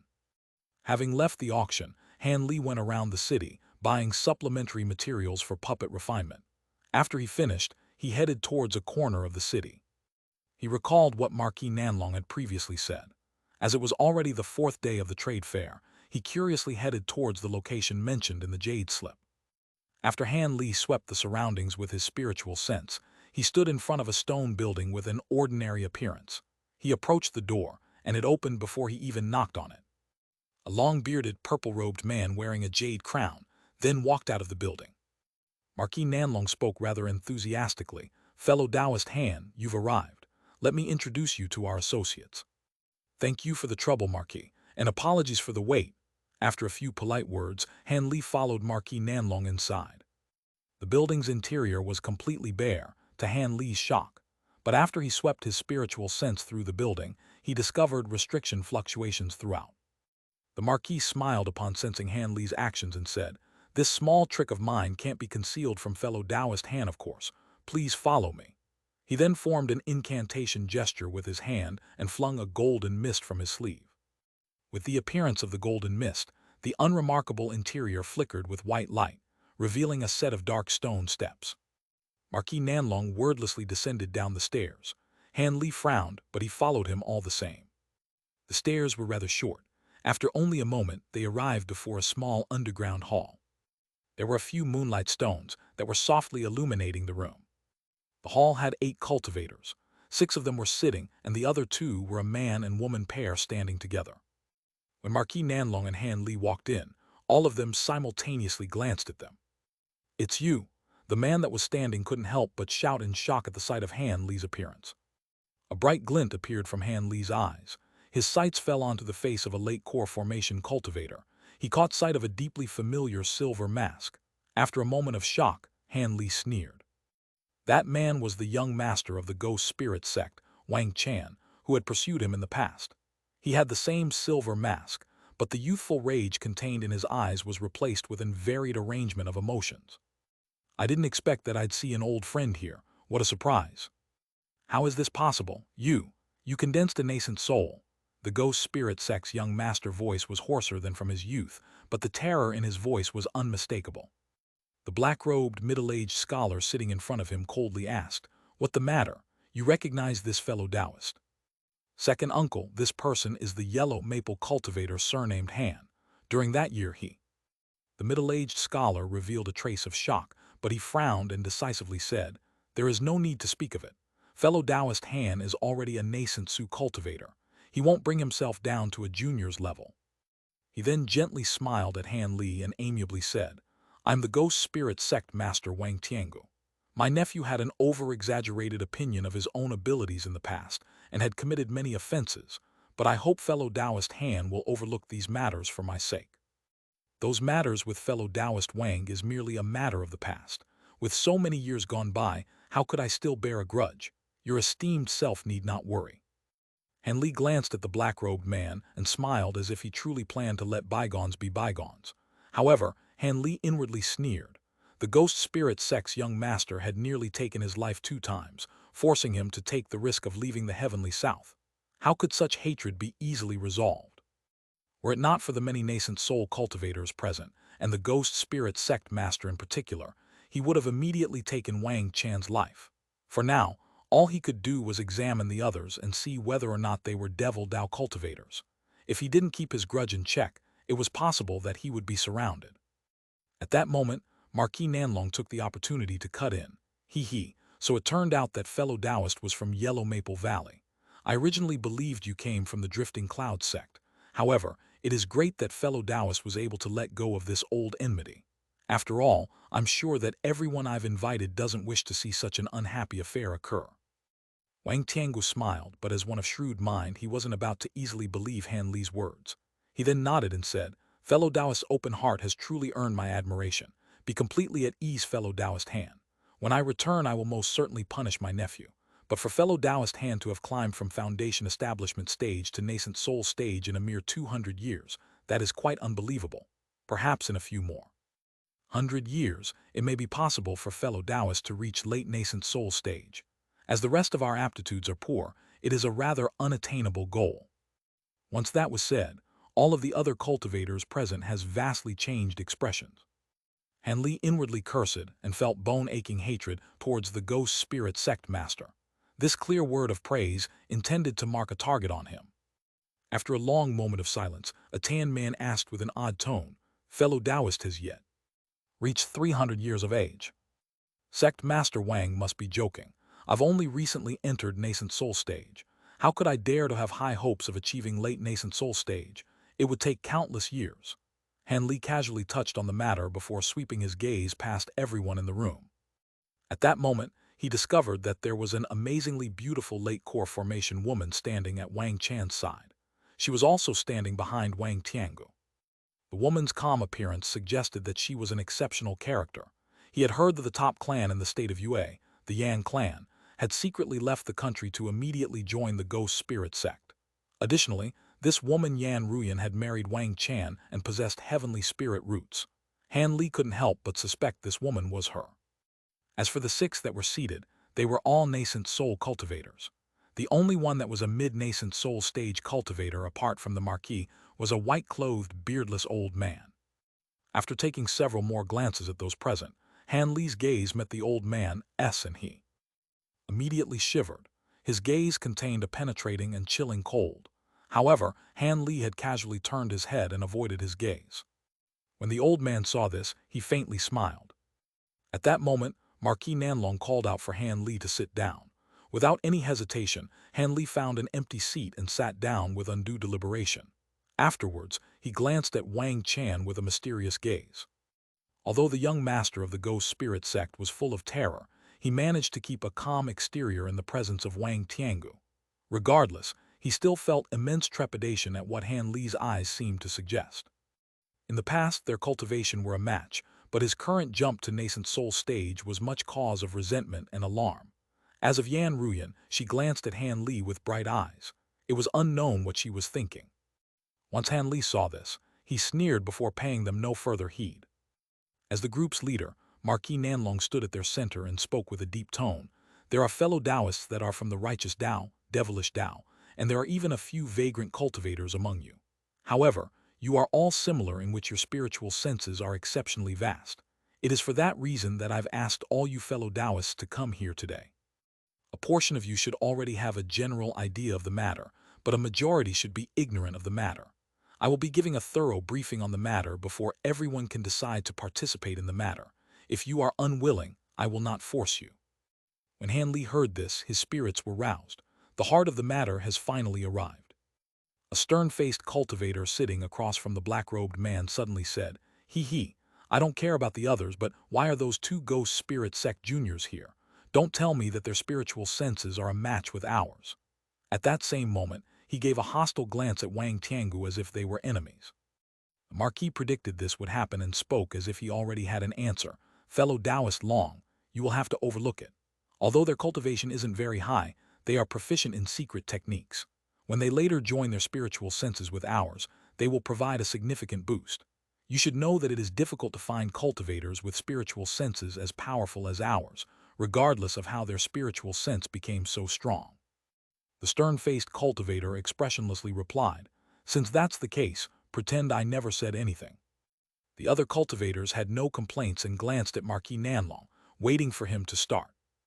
Marquis slowly swept his eyes past everyone present and slowly said, "The reason I've gathered everyone here is for the purpose of traveling to the Mulan Plains." The Mulan Plains. Marquis Nanlong's words came as a large surprise to most of those present, Han Li included. Wang Chan was last seen in chapter 363 and had tormented Han Li several times in the past. "Brother Nanlong, did you speak correctly? The Mulan Plains." The stern-faced cultivator frowned, speaking as if he couldn't believe what he had heard. The other cultivators didn't fare much better. But since all of them were old eccentrics that had faced countless hardships, they were able to preserve their calm in spite of their turbulent emotions as they waited for Marquis Nanlong's reply. Marquis Nanlong calmly explained, "Fellow Taoist misunderstands. I didn't mean that we would head deep into the Mulan Plains, merely 50 kilometers within its borders." The stern-faced cultivator shook his head as if greatly fearful of the idea. "That is still extremely dangerous. The Mulan tribes have been honing their strength for many years already, and have become restless. The edge of the Mulan Plains has already become a danger zone. I fear that many nascent soul-level spell warriors will be gathered there. Although only a few of those spell warriors possessed a magic treasure, their cultivation is still on par with ours. Additionally, their spirit techniques are not only vastly powerful, but they are extremely adaptable as well. If we were discovered, it would be difficult to escape unharmed." Marquis Nanlong sullenly said, "Of course I know how difficult they are. In the past, I fought against a nascent soul spell warrior for 3 entire days. Although his cultivation was on par with mine and his magic treasure was greatly inferior, the battle had ended in stalemate. Since that's the case, there must be an important reason why fellow Taoist intends to go there. Why else would Brother Nanlong brave such danger? Brother Wang truly understands me. Have any of you fellow Taoists of the name of Master Kang Kun?" A bright glint flickered from the eyes of the old woman that had yet to speak. Master Kang Kun. Wasn't that the mad cultivator that suppressed both the righteous and devilish Tao 5,000 years ago? With an odd expression, the Marquis said with a strange voice, "Lady Tai is correct. It was that madman that wreaked havoc against both the righteous and devilish Tao in the past. Although no one had officially conceded this, the daring mad cultivator was definitely the greatest vagrant cultivator during that time. He had profound abilities swept past many fearsome opponents in the heavenly south. Even the great elder of the harmonious bond sect and the righteous Tao alliance leader, the #1 figures of both sides at the time, didn't dare to say that they could prevail against the mad cultivator. Wang Tiangu asked with an odd expression, "So fellow Taoist Nanlong means to say that this matter is related to the mad cultivator?" The Marquis heavily said, "He. It is as Brother Wang says, we will be heading to where Master Kang Kun died. It is a meticulously hidden cave residence." The old woman strongly shook her head in disbelief. "Impossible. Wasn't that madman killed after being surrounded by many of his enemies?" Marquis Nanlong simply smiled and was given explanation when the other mid-nascent soul cultivator, the white-clothed old man, suddenly said, "Master Kang Kun wasn't killed by the attack. Rather, he was forced to self-detonate 2 of his puppet incarnations to create the opportunity to escape. The cultivators who surrounded him were none the wiser and had believed that one of the incarnations was his true body. However, the battle had greatly injured Master Kang Kun's vitality, and it was extremely difficult for him to restore his abilities. As a result, he spent several years there in recover, and his original cave residence disappeared alongside any messages. It was only when fellow Taoist Nanlong and I recently discovered his place of death that we came across this knowledge from a remnant message. Once Master Kang Kun disappeared, he braved Devil Fall Valley and was the very first person to make it out alive."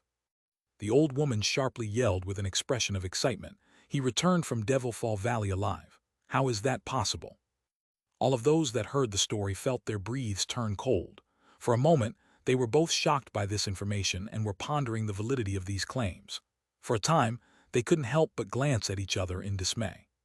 The tanned cultivator pondered for a moment before asking with a sneer, "Even if this matter was true, what does it have to do with the Mulan Plains?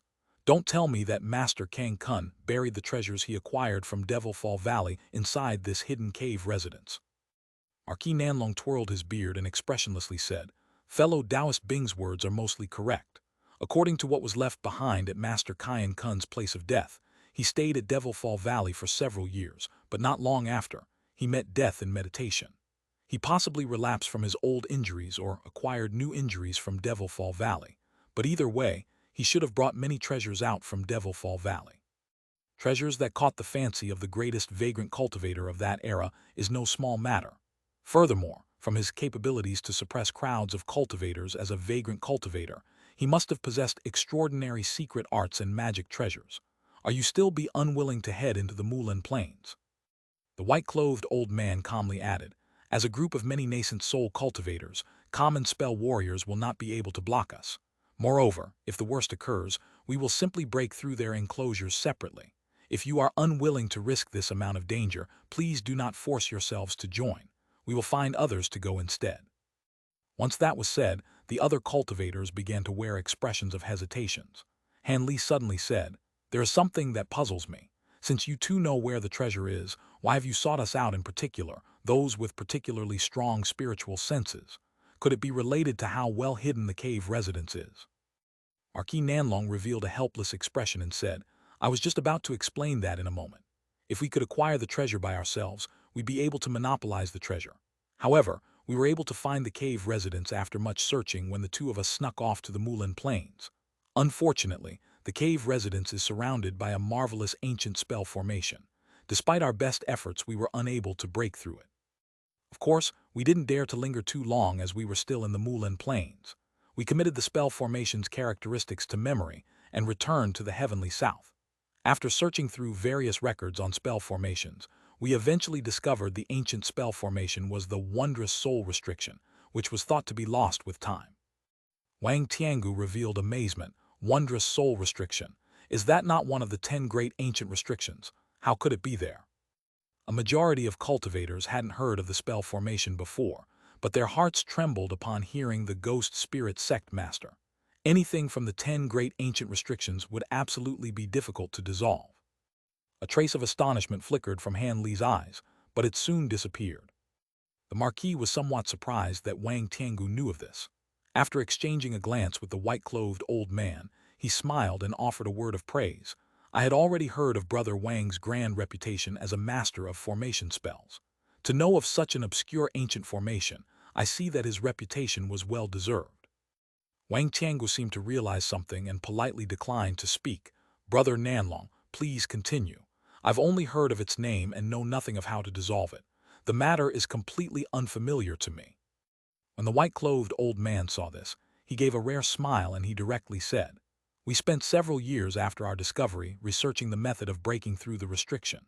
We either had to whittle it away with brute force or find 8 cultivators with powerful spiritual sense, capable of manifested spiritual sense, to dissolve the restriction. Forcefully breaking through the restriction definitely wouldn't do. Ancient restrictions were extraordinarily profound. Even if we were to violently attack the formation without end for several months, it may not be enough to break it. Of course, there would be no way we would so boldly display such actions inside the Mulan Plains. If we were to dissolve it with manifested spiritual sense, it would only take a day to break through so long as all of your abilities are sufficiently powerful." The cultivators in the hall now understood why they were all called together. Perhaps other mid-nascent soul cultivators would possess stronger spiritual sense and be more suitable for breaking the restrictions, but the two clearly didn't wish for other powerful cultivators to join them in fear that they would be betrayed. After all, while 2 mid-nascent soul cultivators might not be able to win against the early nascent soul cultivators, they would be able to force a stalemate, if just barely. Regardless, all of the cultivators present in the hall each felt rather excited at the thoughts of treasures from Devil Fall Valley. Although it would be dangerous to enter the edge of the Mulan Plains, the danger was insignificant in comparison to what there was to be gained. This was an opportunity that was seldom seen but often sought. Marquis Nanlong confirmed their participation and revealed a genuine smile upon seeing that no one had backed down. "There is still something I must make clear to you all. If we are successful and are able to truly enter the cave residence, Brother Yun and I will have first pick. Then we will split the remaining treasures evenly. Any objections?" The others didn't find it strange for Marquis Nanlong and the white-clothed old man surnamed Yun to have first pick. Since they were both the founders of this expedition and had the deepest cultivation, it was natural for them to have a larger share of the treasure. In order to prevent any unexpected matters from occurring, the group immediately agreed to the plan. The group would set off in 2 days, before the end of the trade fair. After taking a heart-demon oath to not divulge this information, the meeting was concluded. Han Li noticed that the Marquis and the old man surnamed Yun appeared rather confident, as if they weren't fearful that the early nascent soul cultivators would perform any petty tricks. Considering the location and method to break the spell restrictions were only known to them in addition to their shrewdness and abilities, it was likely that the others wouldn't think of any dirty schemes. Of course, Han Li also agreed with this reasoning. Ever since Han Li reached nascent soul stage, his cultivation for the Azure Essence sword arts was excruciatingly slow due to a lack of suitable medicine pills. Han Li reckoned that if he were to bitterly cultivate for 300 years, he still wouldn't reach the peak of early nascent soul stage. As for whether or not he would be able to reach mid-nascent soul stage, that would simply be a matter of luck, not aptitude. Nascent soul cultivators that managed to reach this far were all people with exceptional aptitude. According to Han Li's original plans, he would have diligently cultivated for over 100 years once the trade fair concluded. Once he made some progress with his cultivation art, he would immediately leave his cave residence and find a few ancient cultivator ruins or some land rich with natural treasures. It was only like this he would find an opportunity to progress to the next stage of cultivation. But now that Han Li had heard of the treasures of the renowned Devil Fall Valley, Han Li couldn't possibly let them go. This was perhaps the opportunity he needed. The others likely shared the same thoughts. These old nascent soul eccentrics were stuck at early nascent soul stage for countless years. There was no possibility they would renounce such an opportune breakthrough. The techniques and medicine pills were certain to be significant. Of course, since the Ghost Spirit Sect's young master was traveling with them, if there was an opportunity to kill him on the way, Han Li wouldn't hold himself back. Even if Wang Tiangu witnessed it, what would change? The Devil Dao and the Heavenly Dao Alliance were already enemies. As killing intent filled Han Li's mind, he walked down the Azure Stone road back to his own residence. But unbeknownst to him, Wang Tiangu was calmly walking down an alley several streets away with Wang Chan, and Yan Ruyan silently following after him. "Once we return, clearly explain any grudges that are held between the two of you. It seems this person has yet to release his hatred towards you. In the future, You both must not stray too far from my side in order to prevent any ambushes." Wang Chan respectfully replied, "Yes, second uncle. I didn't think that from an ill-considered action from the past, this nephew would create such a large enemy for you."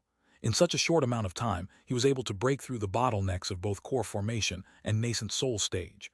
It was far beyond what I could have predicted.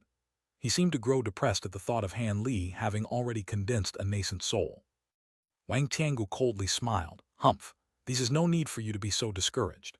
With the blood spirit art's supreme might, there is no need to fear that youngster when the two of you join hands. So long as you break through to the 7th layer of the cultivation art, you and Ruyan will be able to condense a nascent soul together. It will be hard to say who will be troubled then. However, you two had best be careful on this trip to the Mulan Plains. Even if I am truly busy and cannot stay by your side, you two must stay together. With your combined strength, you will definitely be able to defend yourselves." Many thanks for second uncle's advice. Wang Chan was greatly relieved by his uncle's words and felt much more at ease. Of your brothers I think highest of you. Otherwise, I wouldn't have brought you to this trade fair alone. However, that cultivator was originally a Yellow Maple Valley cultivator. The old ghost Ling who also personally made a trip to this trade fair. Could they have a connection with each other? Wang Tiangu muttered to himself. His voice lowered as if he felt trepidation towards the Yellow Maple Valley ancestor. Wang Chan and Yan Ruyan looked at each other in bewilderment. When Han Li returned to his residence, he slept for the night and spent the entirety of the next day hurriedly purchasing the materials he required. Afterwards, he repeatedly warned Mu Paling to be careful and particularly requested Lu Luo to accompany her. When Lu Luo heard that Han Li was about to hastily leave before the end of the trade fair, he felt amazed. However, he didn't ask for a detailed explanation. He agreed in a single breath, leaving Han Li with a rather favorable impression towards him. For the remainder of the day, Han Li spent his time at his residence in meditation. It was only when the appointed time had drew near that Han Li departed from the pavilion and set off to a small mountain 500 kilometers south of Soaring Heaven City. 6 hours later, he and the others had all arrived. The 3 from the Ghost Spirit Sect were the last to arrive. When Han Li saw this, he felt his heart stir. As soon as Marquis Nanlong said, "We go," the group of 9 silently departed south towards the Mulan Plains. The state of Yu was the country of the 9 nations union closest to the Mulan Plains, but there wasn't truly a border between them. There was 5,000 kilometers of desert wilderness separating the two. This area had very little vegetation and clouds of yellow sand eternally blowing through the air. It was the battlefield where the 9 nations union and the Mulan spell warriors fought. It was unknown how many cultivators had died in this barren wasteland. Even when official battles weren't taking place, the wasteland were exceptionally dangerous. There were many other reasons why cultivators on both sides ended up wandering the desert. There were those that were brazenly killing one another for their treasures. There were those that were fighting on the front lines in order to break through their cultivation bottlenecks. Regardless of their reasons, they all shared something in common. They all had the confidence that they would be able to prevail over cultivators of similar grade. Most of these cultivators were at foundation establishment stage, with a few core formation cultivators mixed among them. Each time a core formation cultivator appeared, the lower grade cultivators immediately kept their distance in fear that they would be caught in the crossfire. As for nascent soul grade cultivators, they wouldn't easily make an appearance in a small-scale battle such as this one. That was why the Marquis group weren't particularly vigilant when crossing through this area.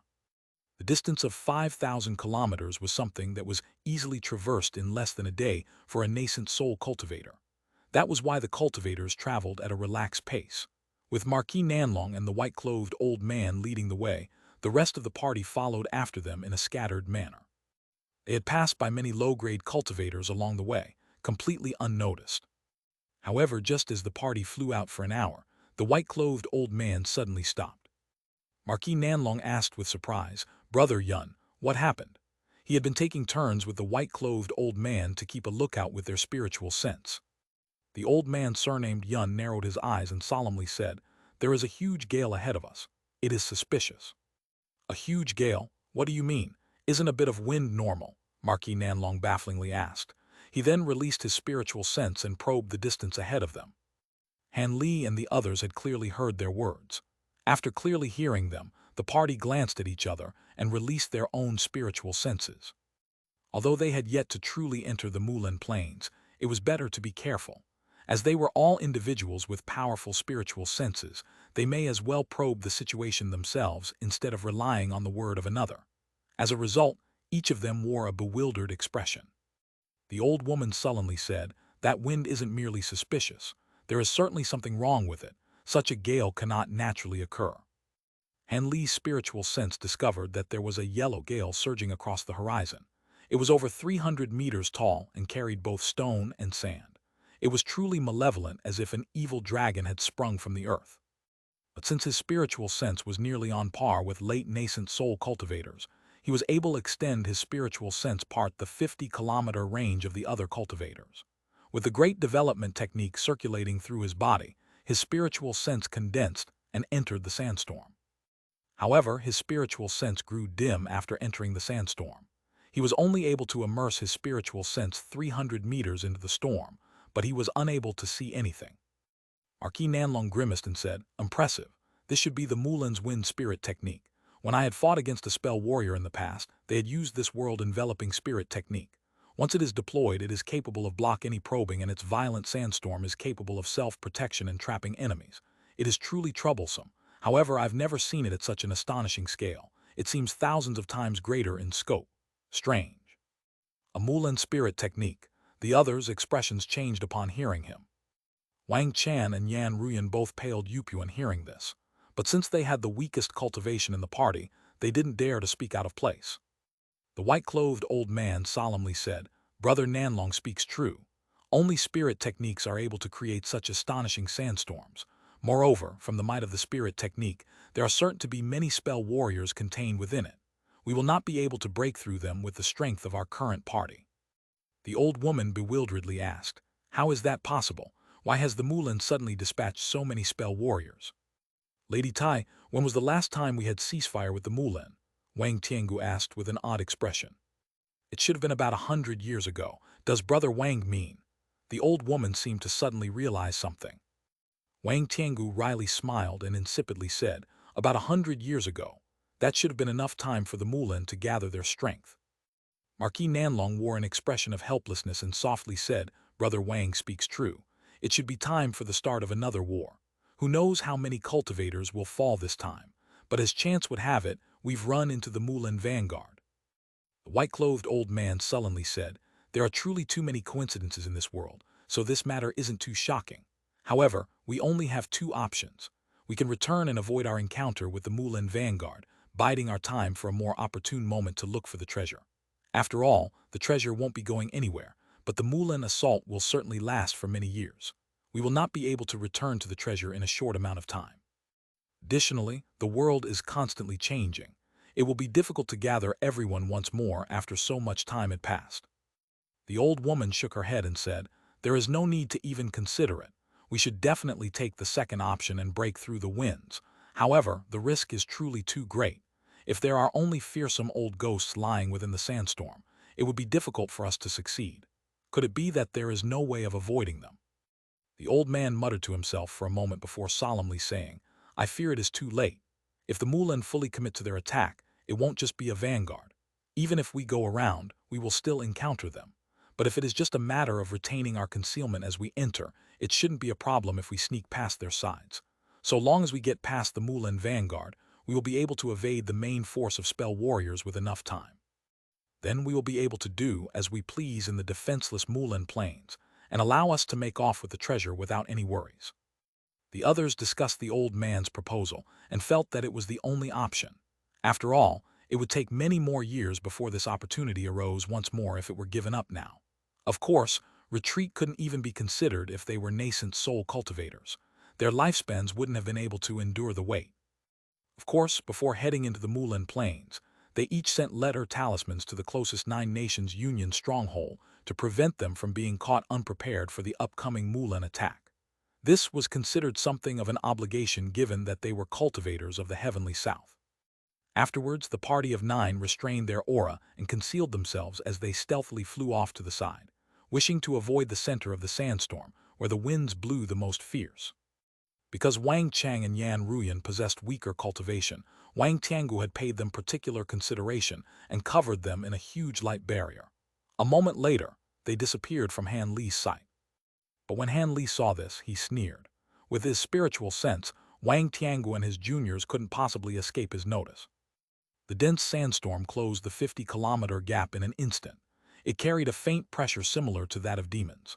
Before the sandstorm had arrived, tornadoes began to cut through the earth as they led the way. Fortunately, they had kept their distance from the center and were able to avoid the tornadoes as they swept past them. The larger tornadoes were over 30 meters wide, and while the smaller ones were only about 10 meters wide. They each seemed to contain several spell warriors. Han Li remained hidden in close proximity to them and was able to clearly sense them with his spiritual sense. The blurred, vague silhouettes within the tornadoes hadn't discovered Han Li and company. They simply continued on their way. Under the cold gaze of Han Li and company, they watched the spell warriors quietly go on their way. Closely following after the tornadoes was the tremendous sandstorm. Standing at the very front, Marquis Nanlong's expression changed as he warned the party with a voice transmission. "Not good. Be careful at the side." When Han Li heard this, his face revealed alarm. A huge tornado that was about 300 meters wide and unfathomably tall was tearing towards them from a distance. Such a huge tornado was certain to be controlled by many spell warriors. Could it be that someone had discovered them? Han Li took a deep breath and couldn't help but awaken his bamboo cloudswarm swords. Although he had long heard of the grand reputation of spell warriors, he had never personally witnessed their might. However, he couldn't bring himself to look forwards to this under the current circumstances. The others were glancing at the huge tornado with vigilant expression. There were those that had hands glowing with faint light and those that had already prepared their magic treasures. However, the huge tornado had swept close by them as if they hadn't detected them, much to the relief of Marquis Nanlong and the rest of the party. After a short delay, the vast sandstorm immersed all of them, and their surroundings became dense with dark yellow. It was a rather stifling atmosphere. Marquis Nanlong calmly shouted, "Be on guard. This sandstorm is strange. Do not release your spiritual sense and don't stray too far either." Although the party members were able to easily disperse of the sand, it would reveal their movements. Fortunately, the yellow sand quickly blew past them quickly, providing them the cover they needed to carefully move forward close together. However, after the time it took to finish a meal, Han Li felt that there was something amiss as he monotonously swept his gaze around. Suddenly, Han Li blurred and he reappeared floating in the air. Han Li's sudden actions came as a shock to the rest of the party. The old woman frowned and annoyedly asked, "Fellow Taoist Han, why did you stop?" Han Li expressionlessly said, "Don't you feel that something is amiss?" "What do you mean?" The tan man blurred and he reappeared at Han Li's side. When Wang Tiangu and the white-clothed old man heard this, they glanced at each other for a moment before revealing an expression of bewilderment. With an unsightly expression, Han Li said, "You fellow Taoists should have been able to sense it without having me to say it. How is it that we've been in this sandstorm for so long, and we've yet to encounter even a single spell warrior? Don't tell me that the spell warriors have all gathered at the center of the sandstorm. Our surroundings have yet to change as well. You should all know what this means." The tan man wore an unsightly expression and muttered, "There is someone that secretly used a restriction against us." His eyes brightly glinted as he swept past his surroundings. After a moment of silence, Marquis Nanlong nodded his head and sullenly said, "Fellow Taoist Han should be telling the truth. I also feel that something is strange. It seems we've been truly detected and they've used a technique to deal with it. A fight is unavoidable." The other cultivators remained calm after hearing this. Each of them realized that spell restrictions were used to trap them because the enemy lacked the forces to engage them. However, they couldn't remain trapped for too long, else the Mulin's reinforcements would arrive. The nascent soul cultivators each began to flicker with light, making full use of their abilities as they began to strike the restrictions surrounding them. As Han Li remained in the air, he waved his arm in passing, releasing 3 streaks of azure light from his hand. An instant later, the 3 streaks of azure light flew off into the distant winds of sand. Rippling fluctuations began to appear under their strikes. In a flicker of yellow light, the restrictions began to tear as if they were made of thin paper. The others were shocked at how easy this was. When Han Li saw this, his expression greatly changed and he hurriedly flew forward through the gap that opened. It was quite ordinary for a hastily placed restriction to be easily struck down. There was no need for hesitation. Han Li's blunt and sudden actions had shocked the others, but they immediately understood and closely followed after him. Once they escaped, they still found themselves in winds filled with sand, but the stifling sensation of the restriction could no longer be felt. Han Li felt some relief from this and swept his spiritual sense around, wishing to regain his bearings before taking further action. But at that moment Han Li's expression stirred and his eyes narrowed. As he motionlessly floated in the air, he stared off into a certain direction of the sand. His eyes pulsed with faint blue light in a demonic display. A moment later, his expression returned to normal. As Marquis Nanlong caught up to Han Li, he noticed that Han Li was motionless. He bewilderedly swept his spiritual sense in the direction that Han Li was looking, and he discovered nothing strange. He bafflingly asked, "Fellow Taoist Han, what are you doing?" Han Li turned his head towards the Marquis and calmly said, "Nothing, I was only pondering. Which direction should we go?" It is hard to make use of our spiritual sense in this cursed sandstorm, and the naked eye is hardly any better for making a decision. But just as it so happens, I have a star alignment treasure that is suitable for the situation. Initially scoffing at being asked, Marquis Nanlong reached to his waist and took out a faint red jade disc. With the one hand holding at the jade disc, he formed an incantation gesture with the other. After muttering a cryptic incantation, he opened the hand with the incantation gesture, and a golden light shot out from his palm, striking on of the talisman characters on the disc. The disc then began to shine with a weird red-gold light. Han Li's heart stirred, and he took another glance at the magic treasure. There was marvelous designs made of golden starlight that shined from the plate that seemed to signify stars, the sun and moon, as well as other astrological symbols. Han Li was entranced by the sight of it. The others also crowded around with curious expressions. Marquis Nanlong wasn't bothered by this and merely concentrated on the patterns shining on the jade disc. A short moment later, he put away the treasure with a flip of his hand and briefly said, "Follow me." He then enveloped himself in a ball of golden light and shot off. The rest of the party wordlessly followed after him. They were clearly confident in the Marquis' judgment. In a flash of black light, Wang Tiangu enveloped Wang Chan and Yan Ruyan and brought them along. However, when he passed by Han Li, the Ghost Spirit Sect elder seemed to faintly glance at him before calmly brushing past him. Han Li returned the glance with a mysterious smile. He faintly saw that Wang Chan had lowered his head and didn't dare to look in his direction in a rather meek fashion. On the contrary, the beautiful Yan Ruyan calmly turned her gaze towards Han Li for a short while with bright eyes before turning away. Han Li soon found himself at the rear of the group, but with a careless smile, his body flashed with azure light as if about to set flight. But before that, he unconsciously turned his gaze to where he glanced previously and wore an odd expression. He then coldly chuckled and flew off. In that instant, Han Li's figure disappeared into the sandstorm. A short moment after Han Li disappeared, a flash of blinding yellow light shined from where he had been looking at. A huge dark hole that suddenly appeared from the ground, where a huge shiny black insect had crawled out of. This demon insect was astonishingly large and was about 20 meters long and 12 meters wide. Its body was in the shape of a disc, but what was most frightening about it was the dozens of dark yellow compound eyes spread on its head. There were also several slender horns on its head, along with a pair of massive, incisive fangs that coldly glinted. There were also 4 transparent wings on its back that were gently fluttering. Standing on top of this dreadful demon insect were 3 silhouettes of varying heights. One of them shined with blinding white light, and another was enveloped in a strange dark green mist, obscuring his true form. As for the last figure, their body flickered with faint blue lightning as if they were a materialized god of lightning. "Grand Sage, are we just going to allow them to leave? Is this not bad?" The silhouette covered in white light glanced in the direction that Han Li's party disappeared in. His words carried a faint trace of worry. The green mist figure coldly snorted and icily said, "How could an illusion formation possibly constrain them? Don't forget that they are mostly nascent soul stage cultivators, characters at the same grade as us. Even the weakest 2 are still late core formation cultivators. It is delusional to think that our yellow sand tribe could hope to restrain them." His temperament seemed harsh. "But how will we deal with the Heavenly Wind tribe's Sage Mew? He was the one who personally sent a message to have Use block the group of cultivators to our greatest ability. The vanguard is under his tribe's command for the time being. He should have already sent orders to gather the grand sages from the other tribes. Would it be better for us to unleash our tribe's holy protection artifact, the Devil Earth Banner? Even if we can't cause the nascent soul cultivators much harm, it should be possible to trap them for the time being." The white light silhouette raised the proposal with an anxious tone. The green mist figure grew furious and bluntly rebuked. Nonsense! How can we so casually use the 36 Devil Earth banners?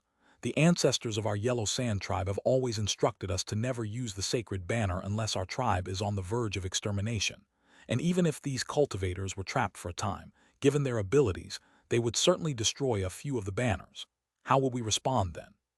Without the sacred tribe protecting artifacts, how could we steadily maintain our position in the 10 great tribes? There may be even a few smaller tribes that may pry into the matter and exterminate us.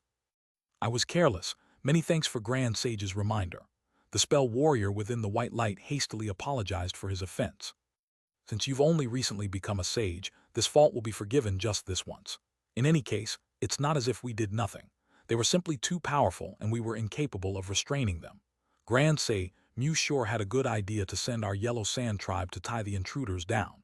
Once both sides suffered, he'd conveniently arrive to finish them off and take the lion's share of the credit and loot. On the other hand, if we don't take out our tribe protecting artifacts to block them, we will be seen as harboring malicious intentions, leaving an opportunity for them to enact reprisals. The Grand Sage in the green mist coldly spoke as if he had an extremely poor opinion of the Sage Mew. Mulan Spell Warrior shrouded in lightning calmly said, I fear this is how Sage Mew intends to act. After all, our two tribes never did have a good relationship. However, we are now allied armies and aren't truly subordinate to them. Our loss of strength isn't truly something they will take to heart. Moreover, the Heavenly Wind tribe's wind-riding chariot is extremely fast. It should be able to overtake the intruders. It will be hard to say who will end up victorious. But so long as they manage to buy enough time for the main force to arrive, the Heavenly Wind tribe will be the victors. The Grand Sage in the green mist disagreed. Although the wind-riding chariot is extremely fast, by the time enough people are gathered together to use it, it will perhaps be too late. After a moment of thought, the Grand Sage muttered, whether or not those cultivators are caught is no concern of ours, but I am puzzled about the youth that managed to first break through the formation. It seemed he discovered where our concealed hole was. How baffling. The Zumi insect is an exotic insect from antiquity, and although its combat power isn't great, it has the innate ability to temporarily tear a crevice in space. It is an expert in concealment. Although it is still immature, and the amount of time it can maintain a spatial tier is limited, it was still enough to prevent the two mid-nascent soul cultivators from discovering us. But unexpectedly, it wasn't enough to prevent this particular early nascent soul cultivator from discovering us. It seems that youth is an exceptional character. If it is due to a particular secret technique, then it must be from an exceptionally powerful probing treasure. A trace of bewilderment could be heard from the Grand Sage's voice. Henley followed after Marquis Nanlong and company, flying through the sandstorm for tens of kilometers. During this time, not one spell warrior had appeared before them. It was clear that a warning was given. Hanley then recalled what he had unintentionally discovered when he broke through the restriction. It had been quite the coincidence. Because he was incapable of using his spiritual sense to see through the sandstorm, his only option was to channel spiritual power through his eyes and use the ability granted by the Brightsite water. Since he had already used the Brightsite spirit water several times to cleanse his eyes, he may as well use this opportunity to test if it had any effect. The results had greatly surprised him. His spirit sight was able to clearly see through the dense sandstorm, much to his delight. However, he was also astonished to see a circular shadow within the sandstorm that was 40 meters away. In his shock, the spiritual power faded away from his eyes, and the shadow could no longer be seen. His naked eyes could now only see the sandstorm. He channeled his spirit sight once more, and the shadow appeared once more in its original position. But this time, Hanli channeled even more spiritual power into his eyes. He was able to see the shadow slightly more distinctly, and he could see silhouettes faintly swaying inside. Even after pouring in additional spiritual power, this was the limit of what he could see. But still, it was enough for him to clearly see through their nearby concealment. Although he didn't know what amazing ability was being used, only spell warriors would be capable of concealing themselves from nascent soul warriors in these parts. It seemed the enemy also knew that their party was quite powerful and didn't wish to fight to the bitter end, instead opting to keep watch on them. As such, Han Li didn't reveal their location and left in feigned ignorance. Since these people weren't brave to begin with, they wouldn't obstruct him later on. Once Han Li's party left the yellow sandstorm, they immediately flew off in bursts of light and tore through the skies at their top speed. Although they had managed to shake off the spell warrior vanguard, their main force would soon be arriving. If they didn't make it out of the sandy wasteland, their lives would be put at risk. Not only would there be high-grade cultivators from the main army to match them, but there would also be countless spell warriors wearing them down. Therefore, Marquis Nanlong and the others were all wordlessly flying as quickly as possible. With their deep cultivation and fantastical speed, they were able to spot a faint trace of green off the horizon in less than half a day of flight. They had finally reached the edge of the Mulan Plains. Marquis Nanlong let out a long sigh and smiled. Good. We can finally relax. We've managed to make it through without any mishap. He slowed his speed. After such a long period of prolonged high-speed flight, they had consumed large quantities of magic power. Even if he could manage to bear through it, the others certainly wouldn't fare any better. The tan cultivator sighed with relief. Yes, since we've managed to reach so far without any mishap, they shouldn't be able to catch us no matter how desperate they may be. Don't lower your guard. There are formidable characters amongst the spell warriors who possess unfathomable abilities. Ye. The white-haired old man cut off his own words with a yelp, and he suspiciously glanced behind him. Han Li felt his heart thump. Just as he was about to ask the old man a question, he faintly heard a piercing crack from behind them. In an instant, the odd sound grew louder, attracting the attention of everyone in the party. They saw white light flickering on the horizon behind them. There was a small sphere of light that was speeding towards them with inconceivable speed. The white-clothed old man recognized what it was at a glance and wore an expression of furious alarm. Not good. That's the spell warrior's wind riding chariot. They wouldn't dare to chase us unless that had a similar number of nascent soul-grade spell warriors. After sweeping his spiritual sense past them, Wang Tiangu gloomily said, There are 5 nascent soul stage spell warriors sitting inside it. It seems they don't wish to defeat us, but to tangle us down and stall for reinforcements. We cannot allow them to tie us down. We won't be able to defeat 5 spell warriors in a short amount of time. Additionally, they will act together to prevent us from escaping. Scatter and use your own abilities to escape them. Here are some Jade slips. Each person will take one and remember the area. In 3 days' time, we will gather there once again. Once Marquis Nanlong finished speaking, he immediately took out a few identical Jade talisman and tossed them to each person. In that moment of delay, the crackling from the distant wind chariot became clearer. Fellow Taoists, take care of yourselves. I will see you once more in 3 days' time. Marquis Nanlong then enveloped his body in golden light and shot off without delay. The white-clothed old man sullenly transformed into a streak of white light and flew off in a different direction from the Marquis. As for the others, they received the Jade slip and each began to scatter without delaying, making use of their own secret techniques to flee. The tan cultivator emitted meter-tall, yellow flames from his body and directly disappeared into the earth. It seemed he was making use of an earth movement technique. The old woman's hand flashed with silver light and she summoned a silver crane hairpin. After breathing out a mist of spiritual chi onto the treasure, a cloud of white crane feathers began to surround her. In a blur, the old woman unsteadily stood on top of a crane. Then, with a long shriek, the white crane took off into the skies with the old woman still on its back. As for the stern-faced cultivator, his entire body glowed with silver light. He formed an incantation gesture with his hands and merged with an unknown treasure, transforming into a silver flood dragon before disappearing into the clouds. Wang Tiangu, Wang Chan, and Yan Ruyan used some unknown secret ghost spirit sect technique and flew off together into a broad streak of black light. They traveled at an incredibly fast speed. In only a moment, they already became a black speck in the sky. Han Li was also quick to act. At nearly the same time he caught the Marquis Jade slip, his body began to glow with red light. A crimson cloak suddenly appeared on his body. After identifying his direction, he began to pour great amounts of spiritual power into the cloak. Then with a hum, it burst with crimson light, enveloping Han Li in a ball of light and launching him through the air. Traveling at the speed that rivaled the others, he still had the leisure to turn his head and glanced at the wind-riding chariot behind them. Although there was still quite some distance between them, Han Li was able to clearly see it with his immense spiritual sense. The chariot appeared truly strange. It was a completely white chariot, but there was nothing that was pulling it. In place of its wheels, it had a pair of 20-meter-long dark red wooden wings. There were talisman characters floating on it, and it glowed with a rainbow light.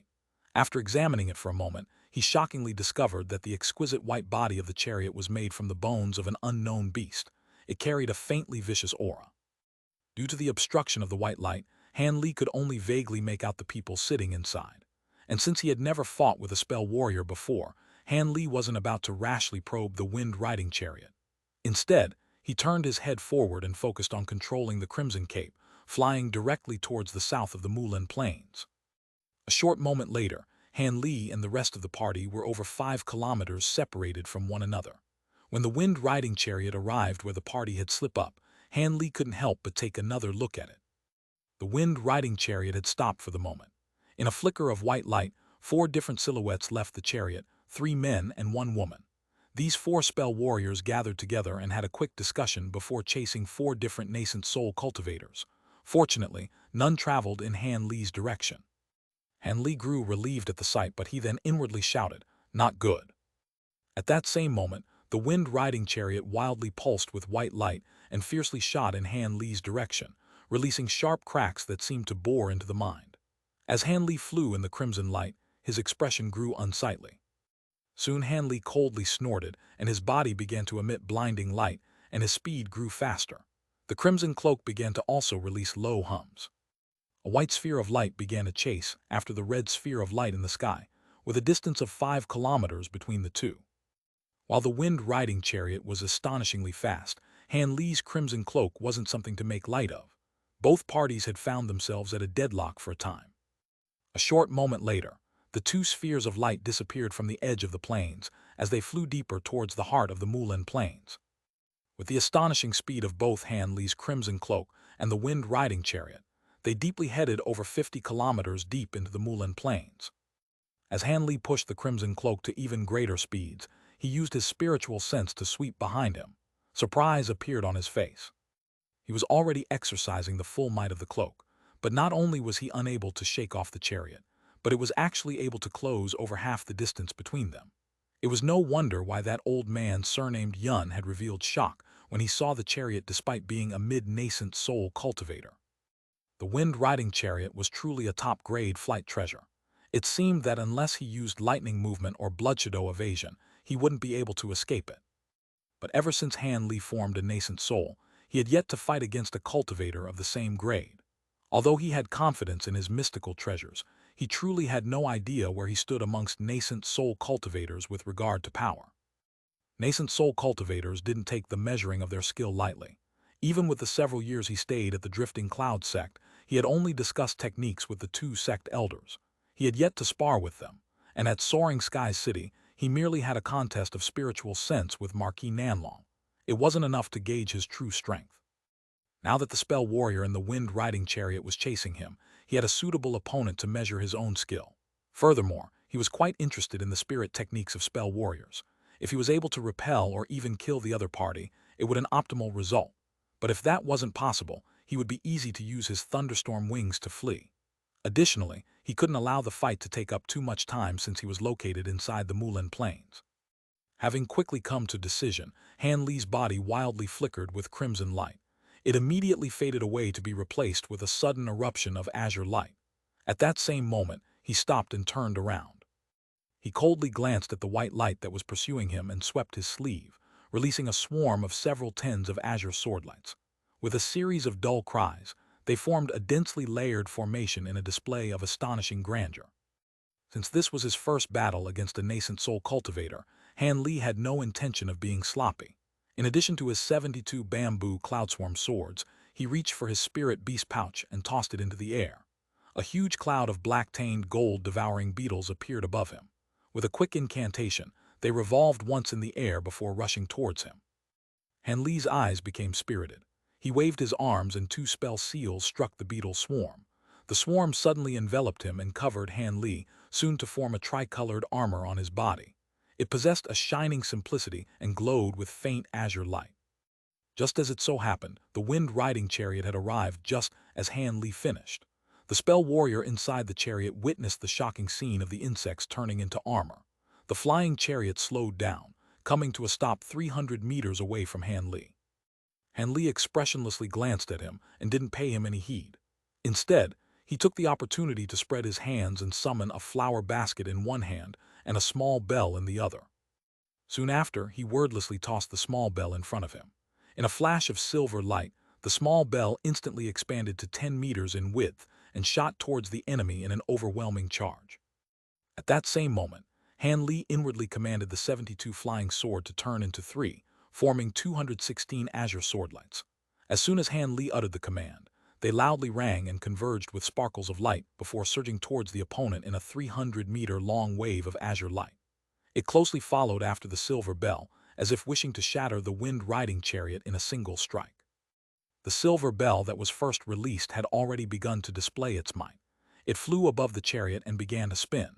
With a series of continuous hums, faintly visible silver sound waves began to ripple from the center of huge bell, enveloping the wind-riding chariot beneath it. If the spell warrior didn't defend, Han Li was confident that the strike would cause great damage. While the silver bell hadn't undergone any changes, Han Li's vast increase in cultivation had increased its might several times greater than when he had used it during core formation stage. Of course, the wind-riding chariot wasn't about to receive this strike. Its wooden wings slightly flapped and shot over 30 meters forward, dodging the sound wave that was about to envelope it. The chariot glowed with vast white light, and a silhouette flew out and floated above it. At that moment, a huge azure wave of light was about to strike the chariot. When the silhouette saw this, they calmly raised their hand. A barrier of deep blue light abruptly appeared from the top of the chariot. In the instant that the azure wave struck the barrier, an explosion sounded out. Although the strike had caused the light barrier to shake, it was ultimately unharmed. Han Li's complexion changed, as he gazed at the sight with narrow eyes. At that moment, the spell warrior began to mutter and spat a thin blue thread out from his mouth. In an instant, the thread transformed into a huge python as it threw itself out of the light barrier towards Han Li's wave of azure swordlight. In a clash of azure and blue light, the air began to rumble. In that moment, the spell warrior raised their hand and struck the wind-riding chariot with a spell seal. The chariot quickly shrank and flew into the spell warrior's hand once it was the size of a palm. Once it was safely placed away in their storage pouch, they raised their head to glance at Han Li, revealing a gloomy, shriveled expression. Han Li's eyes narrowed. This figure was an old man that was beyond the age of 60. Odd azure tattoos laid on his cheeks, and he wore oddly styled blue embroidered robes. But what most shocked Han Li was the old man's immensely powerful spiritual chi fluctuations. This old man was actually a spell warrior at the peak of early nascent soul stage, just on the verge of entering the next level. It was no wonder he was able to easily block both of his attacks. Han Li had already discovered that the blue light barrier wasn't a technique. It was something that was released from a fist-sized pearl that was being held in the old man's hand. As for the strange blue python, he saw that it wasn't a treasure, but something that was entirely composed of spiritual power. Han Li's heart grew more vigilant, and his expression grew icy. The ancient flower basket treasure in his hand began to flicker with white light and was about to release. When the old man saw that Han Li was about to continue the attack, his expression grew solemn and he shouted, "Cease. Although your esteemed self possesses vast ability, are you not being too impatient? I've yet to even speak and you've already attacked me." His voice seemed somewhat harsh. Han Li frowned and coldly said, "What words are there to be said between cultivators and spell warriors?" Nevertheless, he pointed to the silver bell and had it cease its attack. As for the flower basket in his hand, he withdrew his spiritual power from it and waited for what the spell warrior had to say. The old man chuckled and nonchalantly said, "While your words hold some truth, at our cultivation there are times where a fight to the death is unnecessary. So long as you answer my questions to satisfaction, I can release you." Han Li glanced at the old man and sneered, "Answer. I have nothing to tell your esteemed self. How about you answer my questions instead?" Han Li could already guess what the old man intended to ask. Anyone would be bewildered to see so many nascent soul cultivators appear in a single place. "It seems fellow Taoist is refusing my kind intentions." The old man's face grew sullen after hearing Han Li's response. Han Li snorted and suddenly pointed to the sky in front of him. The tangled and turbulent swordlight suddenly condensed towards its center and formed a huge sword that spanned 100 meters. In several lightning-fast strikes, the strange blue python was severed into pieces, and the sword took advantage of the opportunity to chop down towards the old man through the light barrier with great force. A fierce expression appeared on the old man's face. With no further words, he raised his hand, and the fist-sized pearl in his hand flew into the air. Soon after, he opened his mouth and spat a mist of pure chi onto the pearl. The pearl flickered with blue light, and it quickly began to revolve. Lines of slim blue light began to revolve around the pearl, forming a huge blue net underneath the light barrier in the blink of an eye. At that same moment, the old man quickly muttered something and grasped both of his hands in an incantation gesture. Blue light then began to surge from his body, forming a huge sphere of blue light above the old man. As the huge sword descended, it clashed with the light barrier. To no surprise for Han Li, the huge sword condensed from over 200 sword lights easily pierced through the light barrier. With a huge burst of wind, the light barrier was cleaved into two, and the sword moved on to strike the huge net underneath it. The following scene was somewhat against Han Li's expectations. The huge blue net sparkled with light and held firm against the huge sword's descent. The translucent, sparkling lines of the net appeared incredibly durable. The huge sword fiercely chopped the net several times, but the net held firm. Under control of the old man, the net wrapped layers and layers of thread around the sword, trapping the sword in just a short moment. Although it was only loosely restrained, it would still be difficult to escape from in a short amount of time. Han Li frowned. Just as he thought about what to do next, the old man seized the initiative.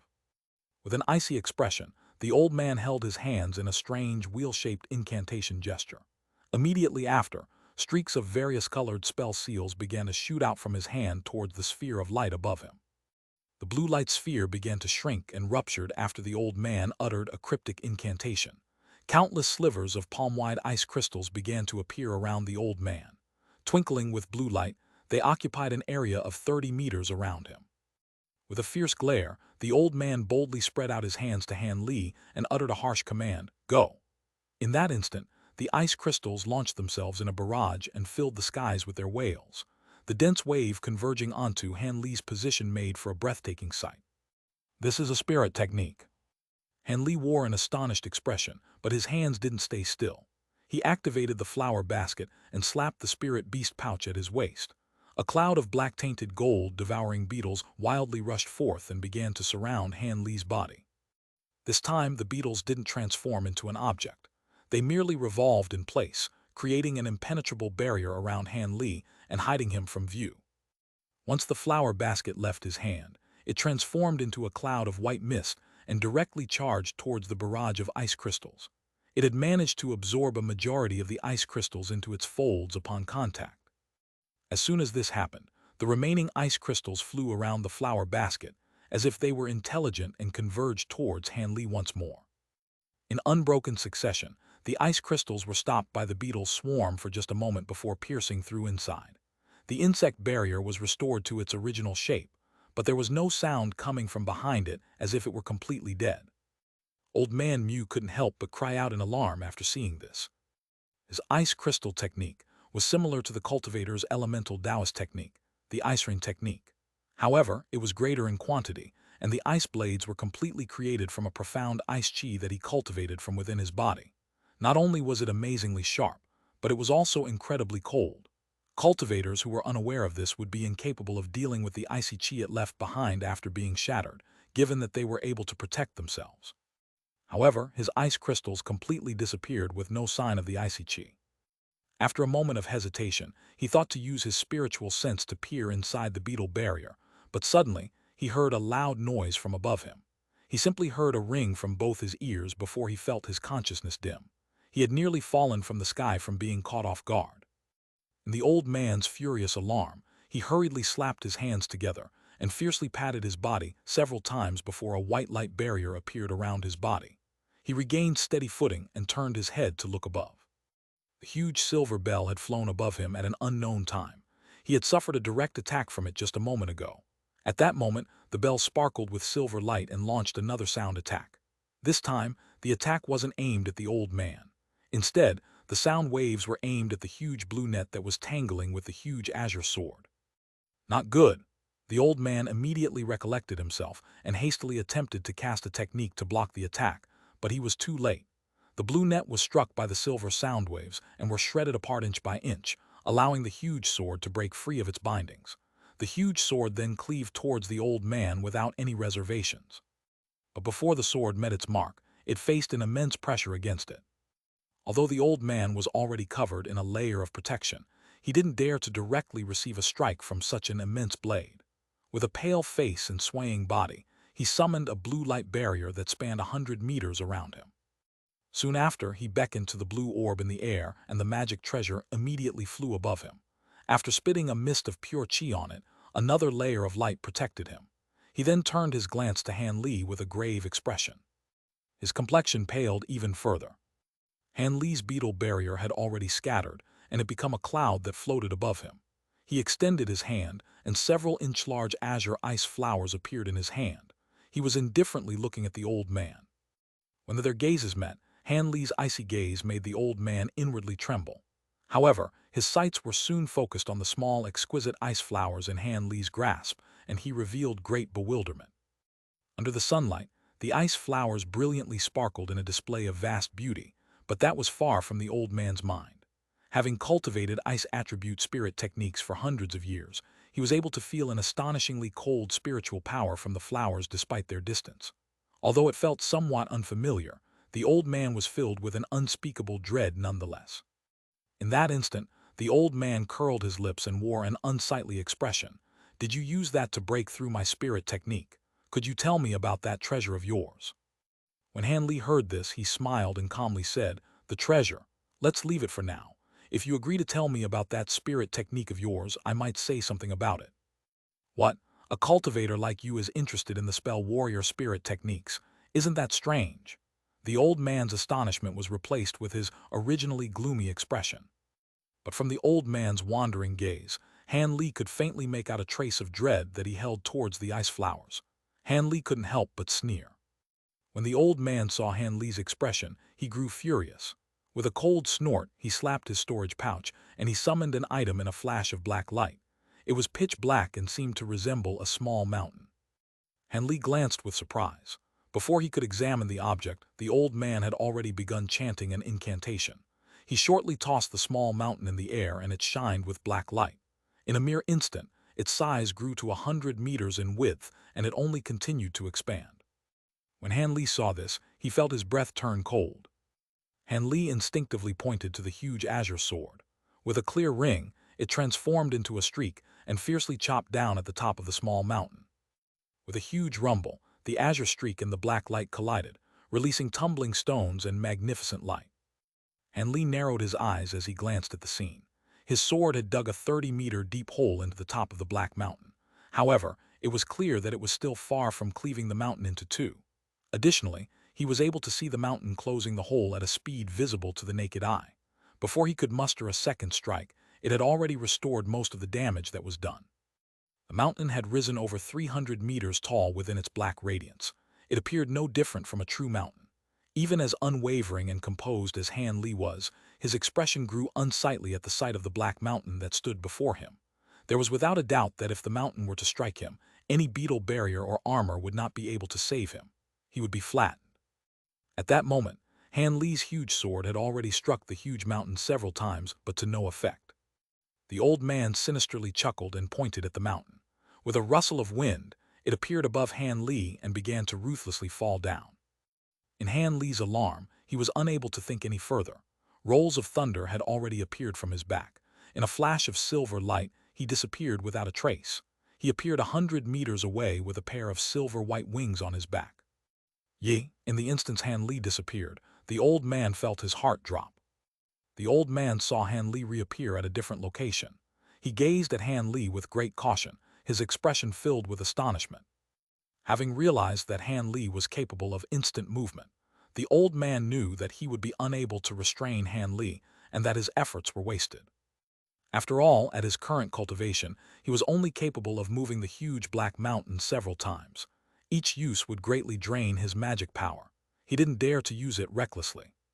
With great alarm lingering within, the old man thought to retreat. Han Li, on the other hand, glanced at the black mountain with a trace of awe. Such a peculiar and astonishing treasure wasn't something that this old man was able to refine. It was most likely some ancient treasure that had remained from antiquity. Han Li was certain that this treasure wasn't something that even a late nascent soul cultivator could endure. So long as the strike landed, it would decide any battle in a single blow. With this item in hand, he would be able to resolve his lacking attack power. Not to mention that he was also interested in the old man's wind riding chariot. With that in mind, Han Li's gaze shifted to the old man, and his expression gradually grew hostile. A trace of killing intent could be seen deep within his eyes. Although he hadn't fought much with the old man, Han Li was confident that he understood most of his techniques. It seemed to be the old man's misfortune that he was specialized in ice attribute techniques. With the celestial ice flames, they wouldn't pose much of a threat against Han Li. Despite the vast number of ice crystals that had attacked him, he was able to easily dissolve them with the celestial ice flames. This teleporting black mountain should be the old man's most powerful treasure. However, with the instantaneous movements of the thunderstorm wings, it was of no use against Han Li. In this case, it should be possible for Han Li to kill the old man. Having come to decision, Han Li no longer held any hesitation. The ice flowers in his grasp trembled and flickered with blue light, quickly transforming into an egg-sized flame. It hovered in his palm and emitted a bizarre aura. At that same moment, Han Li pointed to the huge sword and the silver bell with his free hand. Soon after, he flapped his wings and disappeared, leaving only thunder in his wake. In the next instant, he reappeared 300 meters away from the old man, with blue flames in his grasp. The huge sword and the silver bell flourished with radiance as they shot towards the old man in brilliant streaks of light. Along the way, the huge sword suddenly dissolved into several 100-foot-long sword lights which filled the sky, surrounding the old man within a swarm of swords. Azure light flickered without end as the sword light began to fiercely pierce through the old man's light barrier. The bell unleashed wave after wave of silver sound waves, shaking the old man's light barrier upon impact. Although these attacks greatly alarmed the old man, he still kept a sound mind. In addition to pouring a large quantity of spiritual power into the pearl above him, strengthening the barrier around him, he also quickly formed a hand incantation. Blue light pulsed from his body and shed off from it. After a quick rotation in the air, the light transformed into 4-meter-long ice shields that rotated around him. They were small and exquisitely refined. The old man felt more at ease with these ice shields protecting him. He immediately beckoned to the black mountain in the distance, and it began to fly back towards him in a streak of black light. As this happened, he continuously glanced around him in fear that Han Li would launch a sudden attack on him. As expected of a nascent soul stage spell warrior, he possessed much combat experience.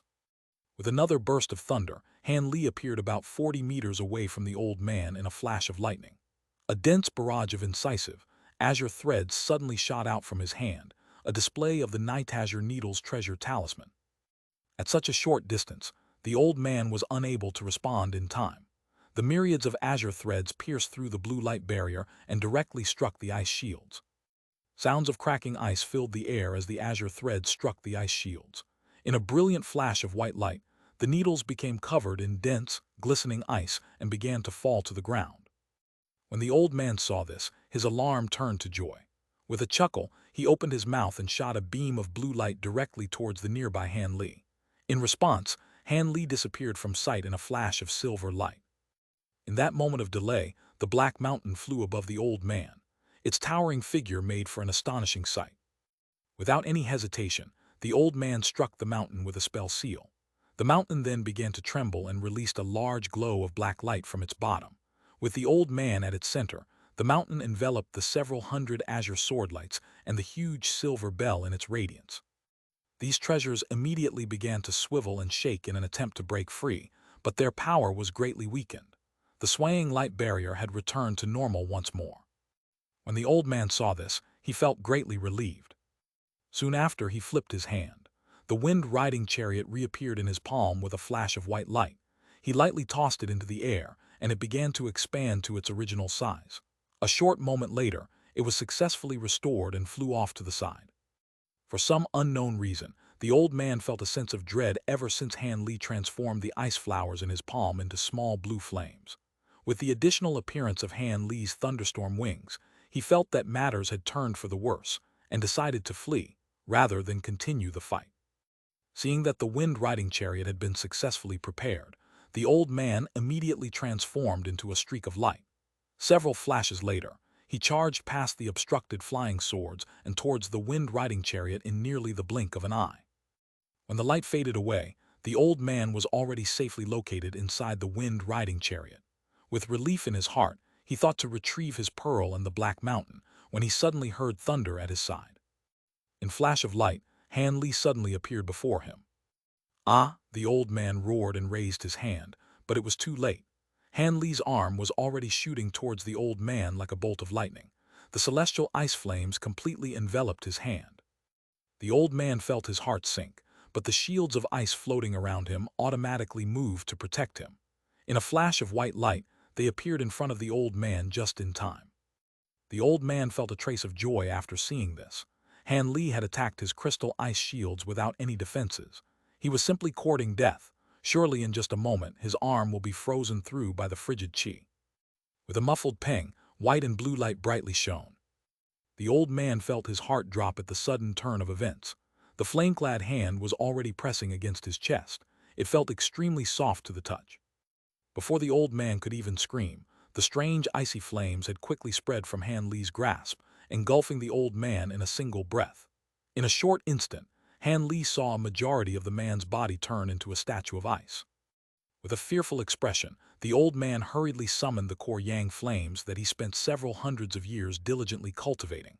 It wound around his neck and released a blinding white light, preventing the ice from spreading to his head. For a moment, the core flames were in a deadlock with the blue ice. When Han Li saw this, he scoffed. He waved his free hand. A streak of azure sword qi then appeared in the air and ruthlessly chopped towards the old man's head. A short moment later, the white light trembled and the blue frost quickly covered whatever remained of his head. The severed half of the old man's face revealed despair, but soon, hostility filled his eyes. A clear sound rang from the top of his head. A nascent soul with the old man's face had manifested. Han Li's expression grew sullen, and he spat a bolt of lightning towards the nascent soul without any reservations. However, the nascent soul immediately disappeared from sight in a pulse of blinding blue light. The bolt of lightning had missed. When Han Li hurriedly glanced around, he saw that the nascent soul was already 300 meters away. Without any hesitation, it disappeared once more in a flash of blue light. At that moment, the blue pearl trembled for a moment before disappearing as well. The pearl then reappeared inside the nascent soul's grasp. The nascent soul gazed at Han Li with a resentful expression before silently blurring out of sight. Not long after, it turned into a speck of light that flew towards the horizon. At that distance, it no longer used instant movement and simply tore through the skies, blue pearl in hand. A few seconds later, it could no longer be seen. Han Li coldly glanced at the departing nascent soul and simply grabbed onto the old man's corpse without moving. Although his thunderstorm wings were also capable of instant movement, the delay between each movement made it so that he was still too slow to catch up to him. Since it escaped his first blow, he allowed it to go free as there was no immediate need to kill it. At that moment, the old man's nascent soul had already disappeared without a trace. Han Li expressionlessly shook his hand and caused the old man's frozen corpse to shatter, filling the sky with glossy blue dust. Given to him by layman Qingyi in Heaven Void Hall, Chapter 468. This treasure talisman was only used once in his battle with Wen Tianren, the disciple of Archsaint Six Paths, Chapter 572. Although he hadn't dealt with the opponent's nascent soul, the old man's body was destroyed. It should take decades before he could recover his vitality, let alone possess another body. Finding a suitable body should take quite some time. Even if he begrudgingly possessed an unsuitable corpse, his cultivation would greatly decrease. As for the two ancient treasures and the storage pouch that were left behind, they were a great profit. Even if he didn't find Master Kang Kun's cave residence, this dangerous journey into the Mulan Plains would still turn a profit. With that thought, he glanced at the faintly silver storage pouch that was left behind from the body. Han Li calmly reached for the storage pouch and summoned it into his hand. He then immersed his spiritual sense into it and casually probed it, only to be filled with disappointment. Apart from a dozen mid-grade spirit stones, there were only a few common tool refinement materials and a few bottles of medicine pills. When Han Li opened the medicine pills, he found them to be of common quality. It seemed the Mulan Plains were truly lacking cultivation materials. Even a grand nascent soul spell warrior lacked decent items. As for any jade slips, the storage pouch completely lacked them. Han Li was baffled by this and sighed in great disappointment. He originally wished to acquire a few spirit techniques and see if there were any techniques that would greatly increase his strength in a short amount of time. Unfortunately, there was no such luck. After putting away the storage pouch, Han Li raised his head and glanced at the huge mountain with a fervent gaze. Although the treasure's master had already fled as a manifested nascent soul, the black mountain still remained in its enlarged form, sparkling with black light. Han Li narrowed his eyes and gently beckoned to the mountain. The masterless ancient treasure flickered with brilliance and quickly shrunk before shooting towards Han Li. By the time it arrived within his grasp, it had already turned back into a miniature mountain. Han Li curiously weighted the small mountain in his hand. It wasn't particularly heavy, and he examined it several times through only to find 3 faint gold characters on the bottom of the mountain. Thousand-layer mountain. Han Li couldn't help but utter its name. Satisfaction appeared from his eyes. After putting away the mountain, Han Li glanced at the wind-riding chariot and put it away as well. After glancing in the direction that the old man's nascent soul had fled, Han Li lowered his head in thought before deciding to fly off in a different direction. Not long after, no trace of Han Li could be seen nearby. Among a group of hills, there was no one to be found, only fields filled with straws as tall as men. But not long after, azure light flashed from the horizon. A short moment later, the azure streak arrived above the hill. It flew around and faded away to reveal Han Li. After taking another glance beneath him, he frowned and suddenly flung his sleeve. Several streaks of azure light directly struck the hill like shooting stars. As a result, the azure light bursted about 100 meters in the air. A layer of extremely faint white light suddenly appeared in the air. There were 4 people underneath it that were looking at him, all wearing a faint smile. They were Marquis Nanlong, the white-haired old man, and the tan-skinned man. Marquis Nanlong twirled his beard and chuckled. It is truly fortunate for Han Li to have arrived safely. He then waved his hand, causing the light barrier to disappear. Oh, the others still haven't arrived. Han Li replied with a smile and floated down before them. The tan man shook his head and calmly said, "We fear the other fellow Taoists may have had trouble fleeing. When we separately fled, fellow Taoist Long and fellow Taoist Wang were pursued by spell warriors. It is quite a difficult matter to break away from them." Marquis Nanlong excitedly said, "However, I feared for you most. If I saw correctly, that wind-riding chariot should have chased after you. Fellow Taoist managed to easily shake it off despite its amazing speed. It seems I've misjudged you." Han Li pursed his lips when he heard the Marquis. He could faintly make out a trace of bewilderment from his words. Han Li wore a calm expression and casually replied, "It was nothing. I merely hold a bit of confidence in my movement techniques." Seeing that Han Li wasn't eager to explain how he escaped, the Marquis tactfully changed the topic and began to talk about the 9-nation union's upcoming war with the Mulan. It would shake the entire continent as a whole. Excluding the white-clothed old man, the old woman and the tan man both interestedly included themselves in the conversation. Marquis Nanlong mysteriously smiled and said, "I recall that the last war with the spell warriors lasted over 10 years. Who knows how many years this war will last?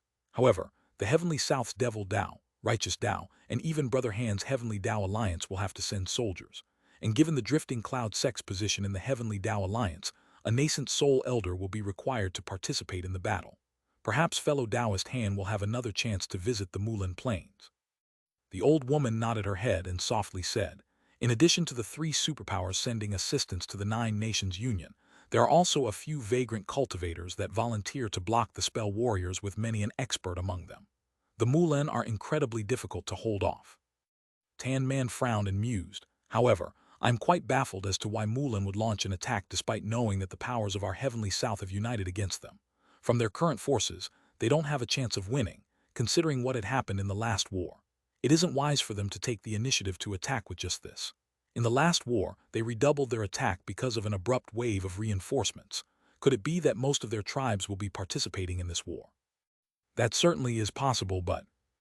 As the conversation continued, much time had unknowingly passed by. Suddenly, Marquis Nanlong suddenly paused in the middle of comment, and he turned his head to the sky.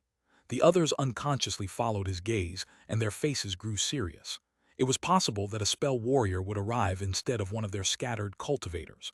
They were in the Mulan Plains after all. They saw a flash of light from the horizon, revealing 1 black streak and 2 crimson spheres of light flying towards them. Marquis Nanlong attentively glanced at them for a moment before calming down. Marquis Nanlong smiled and said, "It's nothing, just fellow Taoist Wang and his 2 juniors." When the others heard this, they also appeared happy. A short moment later, the streaks of light grew closer.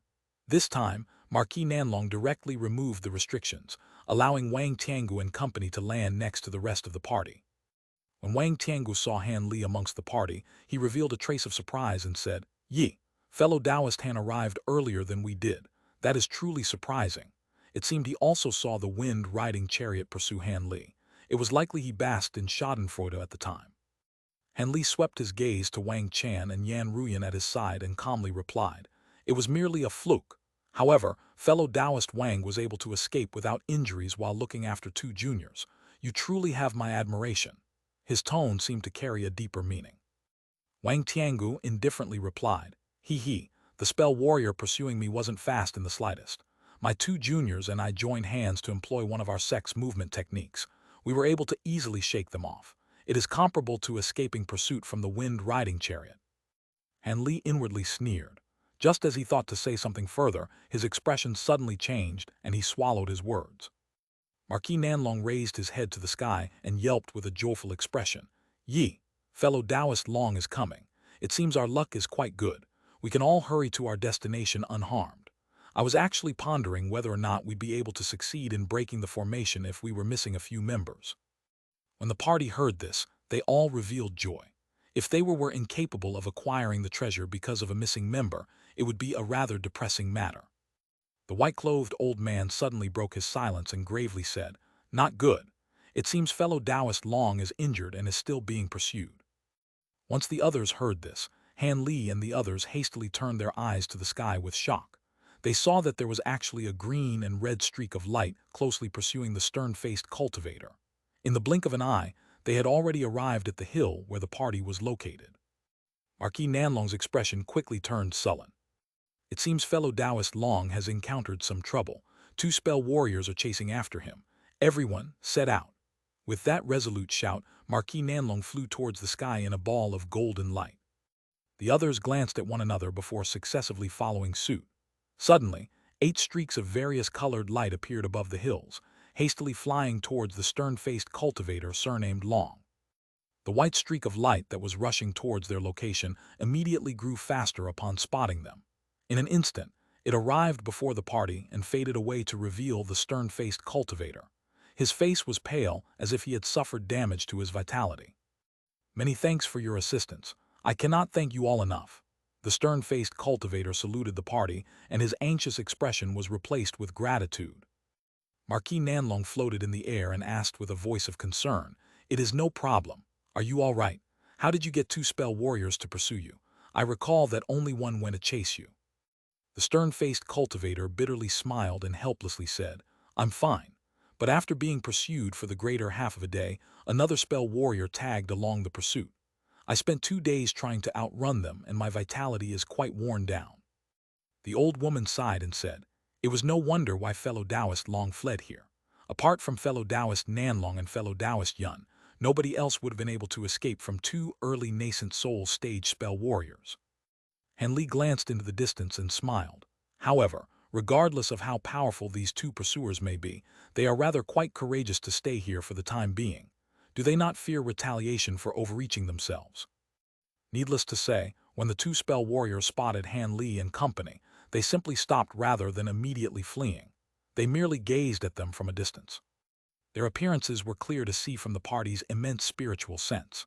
One of them was golden-skinned and wore a crown of feathers along with hemp robes. The other had a sinister appearance and wore green robes. They were both spell warriors at the early nascent soul stage. Marquis Nanlong snorted and coldly shouted, "You 2 fellow Taoists still haven't left. Could it be you wish for us to take action? If you 2 aren't careful, you will meet your end here." The hemp-robed spell warrior glanced at them and caustically said, "What an arrogant tone. Although we aren't a match for you, it is beyond your powers to kill us. We don't need to attack you, merely delay you for half a day. Do you really believe you will have a chance of leaving? It would be better for you all to obediently sit in place. Perhaps we may allow your souls to reincarnate." Marquis Nanlong furiously laughed and began to glow with blinding light. "Delay us for half a day. Do you believe that we will allow it?" The green-robed spell warrior expressionlessly said, "Perhaps.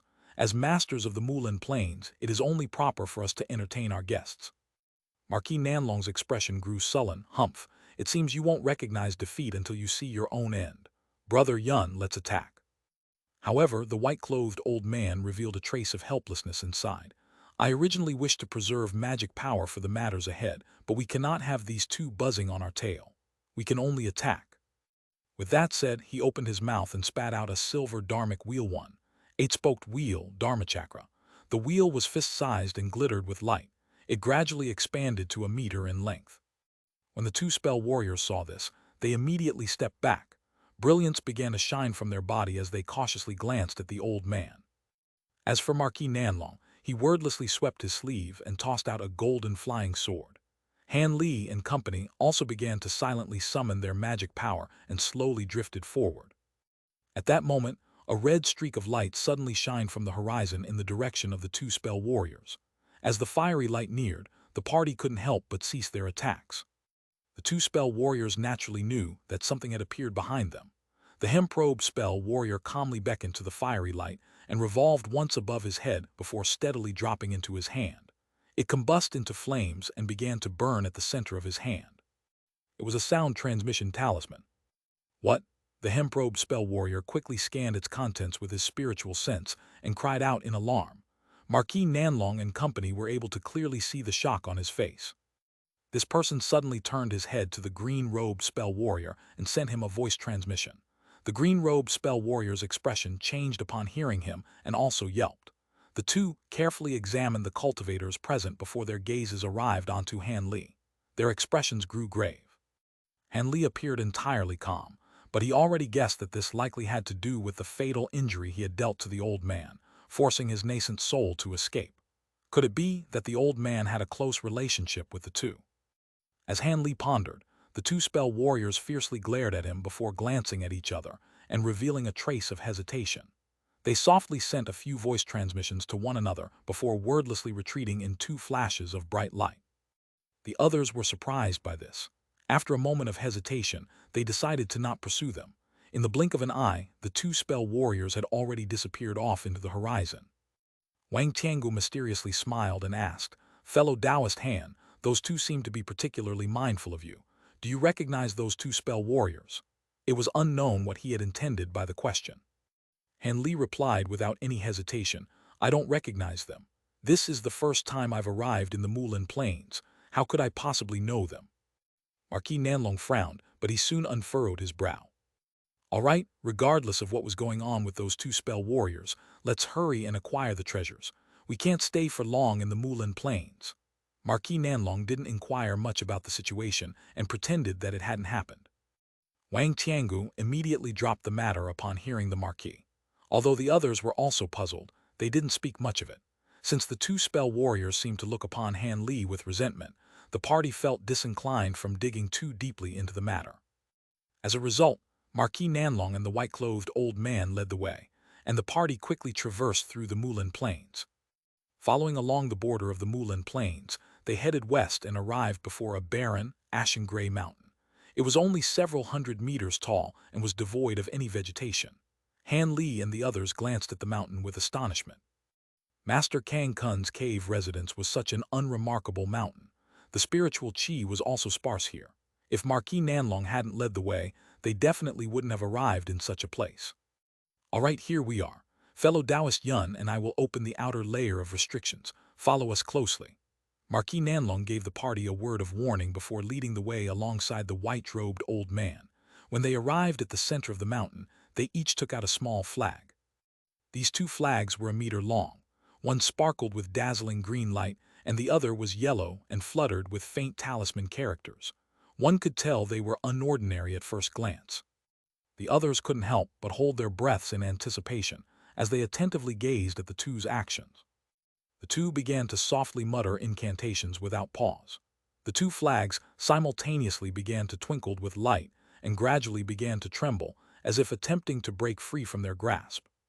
Go! At nearly the same instant, Marquis Nanlong and the white-clothed old man released their flags at nearly the same time. In a flash of brilliance, the small flags dug into some portion of the earth and disappeared without trace. A short moment later, there was no sign of movement. Han Li and the others all revealed traces of doubt.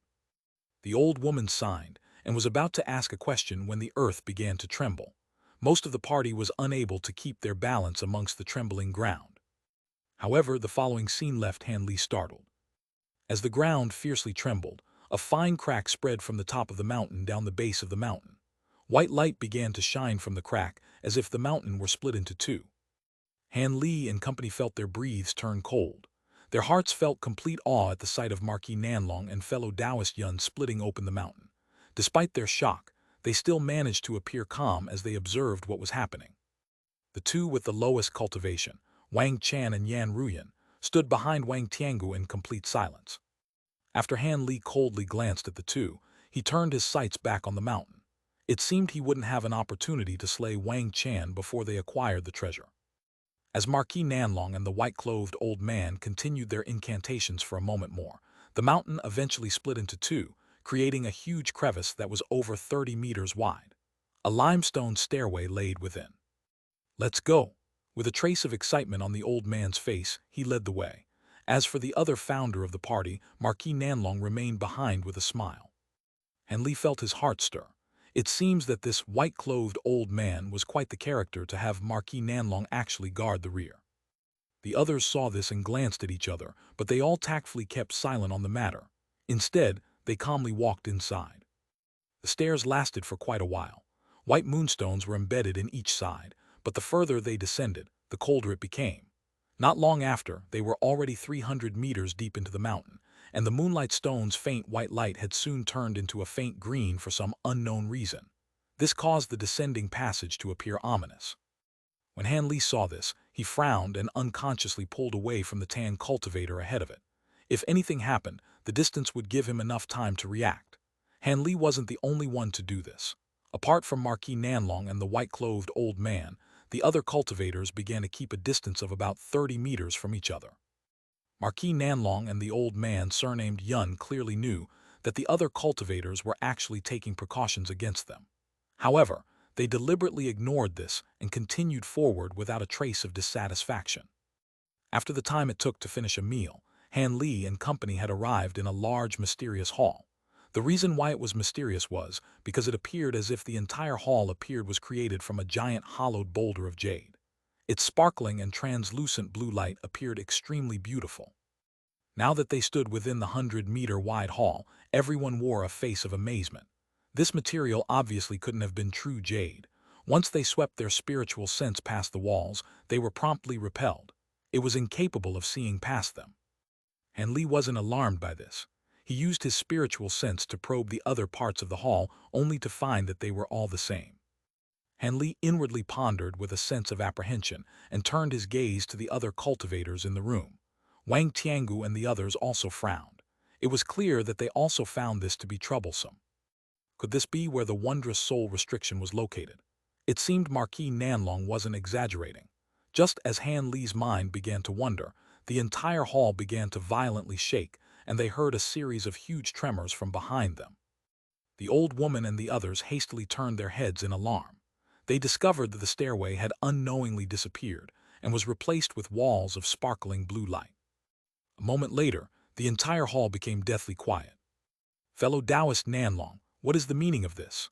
the tan cultivator asked with a sullen expression. The other cultivators also became vigilant as they glanced at Marquis Nanlong and the white-clothed old man, their eyes flickering around the room. Marquis Nanlong didn't display the slightest surprise and calmly said, "Be at ease, fellow Taoists. The outside restrictions were merely reactivated, causing the mountain to close once more. The last time we came here, this also happened. We merely had to wait 3 days until the restriction's strength was at its weakest before leaving the mountain. We won't be trapped here. Moreover, with the outer restrictions shut, we have no fear of spell warriors discovering us." While the others were somewhat skeptical of that explanation, they appeared visibly relieved. So long as Marquis Nanlong and the white-clothed old man were in the hall with them, they had no fear of any trap being set or any malicious planning. The tan cultivator saluted and said, "So it was like that. It seems I was being rash." Fellow Taoist Nanlong chuckled and casually said, "It's nothing. Let's hurry to break the restriction. Last time, fellow Taoist Yun and I returned dejected from failure. This wondrous soul formation isn't easy to break." The old woman's wrinkly face broke into a smile, and she said, "Is the formation truly that difficult to break? I've acquired a treasure in the past that was specialized in breaking many restrictions and barriers. Perhaps we can save ourselves the trouble and simply use this treasure to break the restriction." A trace of joy flickered from the white-clothed old man's expression, and he immediately replied, "Yeah. If Lady Tai possesses such an exceptional treasure, please give it a try. Our method of using spiritual sense to dissolve the restriction isn't guaranteed to be successful. Revealing a trace of delight, Marquis Nanlong said, "That's right. Fellow Taoist Tai, please go ahead." The old woman chuckled and a trace of spirit flickered from her dull eyes. "Since you fellow Taoists have both agreed, I'll be blunt. If this somehow manages to luckily break the restrictions, will I have first pick alongside you two as well?" The other cultivator had slightly changed expressions after hearing this. Marquis Nanlong revealed slight surprise, but after glancing at the white-clothed old man, he suddenly said to the others, "Regardless of whether it be Lady Tai or anyone else, so long as you succeed in breaking the formation, they will have priority selection for a treasure after us too. What does everyone think?" Once that was said, Marquis Nanlong swept his gaze past the party. Han Li and Wang Tiangu both appeared indifferent to this, but the tan man and the stern-faced cultivator appeared displeased. Regardless, no objections were raised. Marquis Nanlong smiled and decisively said, "The others have no objections. Lady Tai, you may take action." "Since that's the case, I will be making an attempt." The old woman was inwardly delighted. She held quite some confidence in her treasure. So long as it wasn't an intangible formation like an illusion formation, she had a large chance of success. Why else would she take the risk of angering the rest of the party? Lady Tai flung out her sleeve and took out an object that was only several inches long. This fire-red object was narrow at the front and thick at the back, resembling something like a spike. The old man paid no attention to the others and spat a mist of blinding light onto the spike. A short moment later, the spike flickered with red light and began to emit waves of heat that quickly spread throughout the hall. As experienced as they were, the Marquis and the white-clothed old man immediately knew that this object was unordinary, and unconsciously took a few steps away from the woman as they glanced at her spike. Wang Chan and Yan Ruyan revealed shock upon contacting the heat wave and hastily enveloped themselves in a crimson barrier. They felt their bodies scorch. As late core formation cultivators, they were unable to endure such temperatures. With a flash of white light, the spike began to crackle. Han Li and the others began to keenly gaze at the spike, discovering that the spike's flames faintly pulsed with white lightning. This was an ancient treasure with the dual attributes of lightning and fire. The cultivators looked upon the old woman with varied emotions. The woman ignored this and deeply glanced at the blue wall in front of her. Her wrist shook and she thrust the lightning fire spike into it. Fiery light flourished and muffled booms sounded out. The spike began to swiftly revolve above her head, and soon its speed increased to the point where it became a blur. The faint red-white blur quickly flew throughout the hall, barely able to be seen. The cultivators in the hall all watched with amazement. Han Li was particularly alarmed at the sight. This was the first time he had seen such a swift ancient treasure. Even nascent soul cultivators would find it difficult to defend against it. If he were to fight against such a treasure, he would have no way of dealing with it apart from the thunderstorm wings.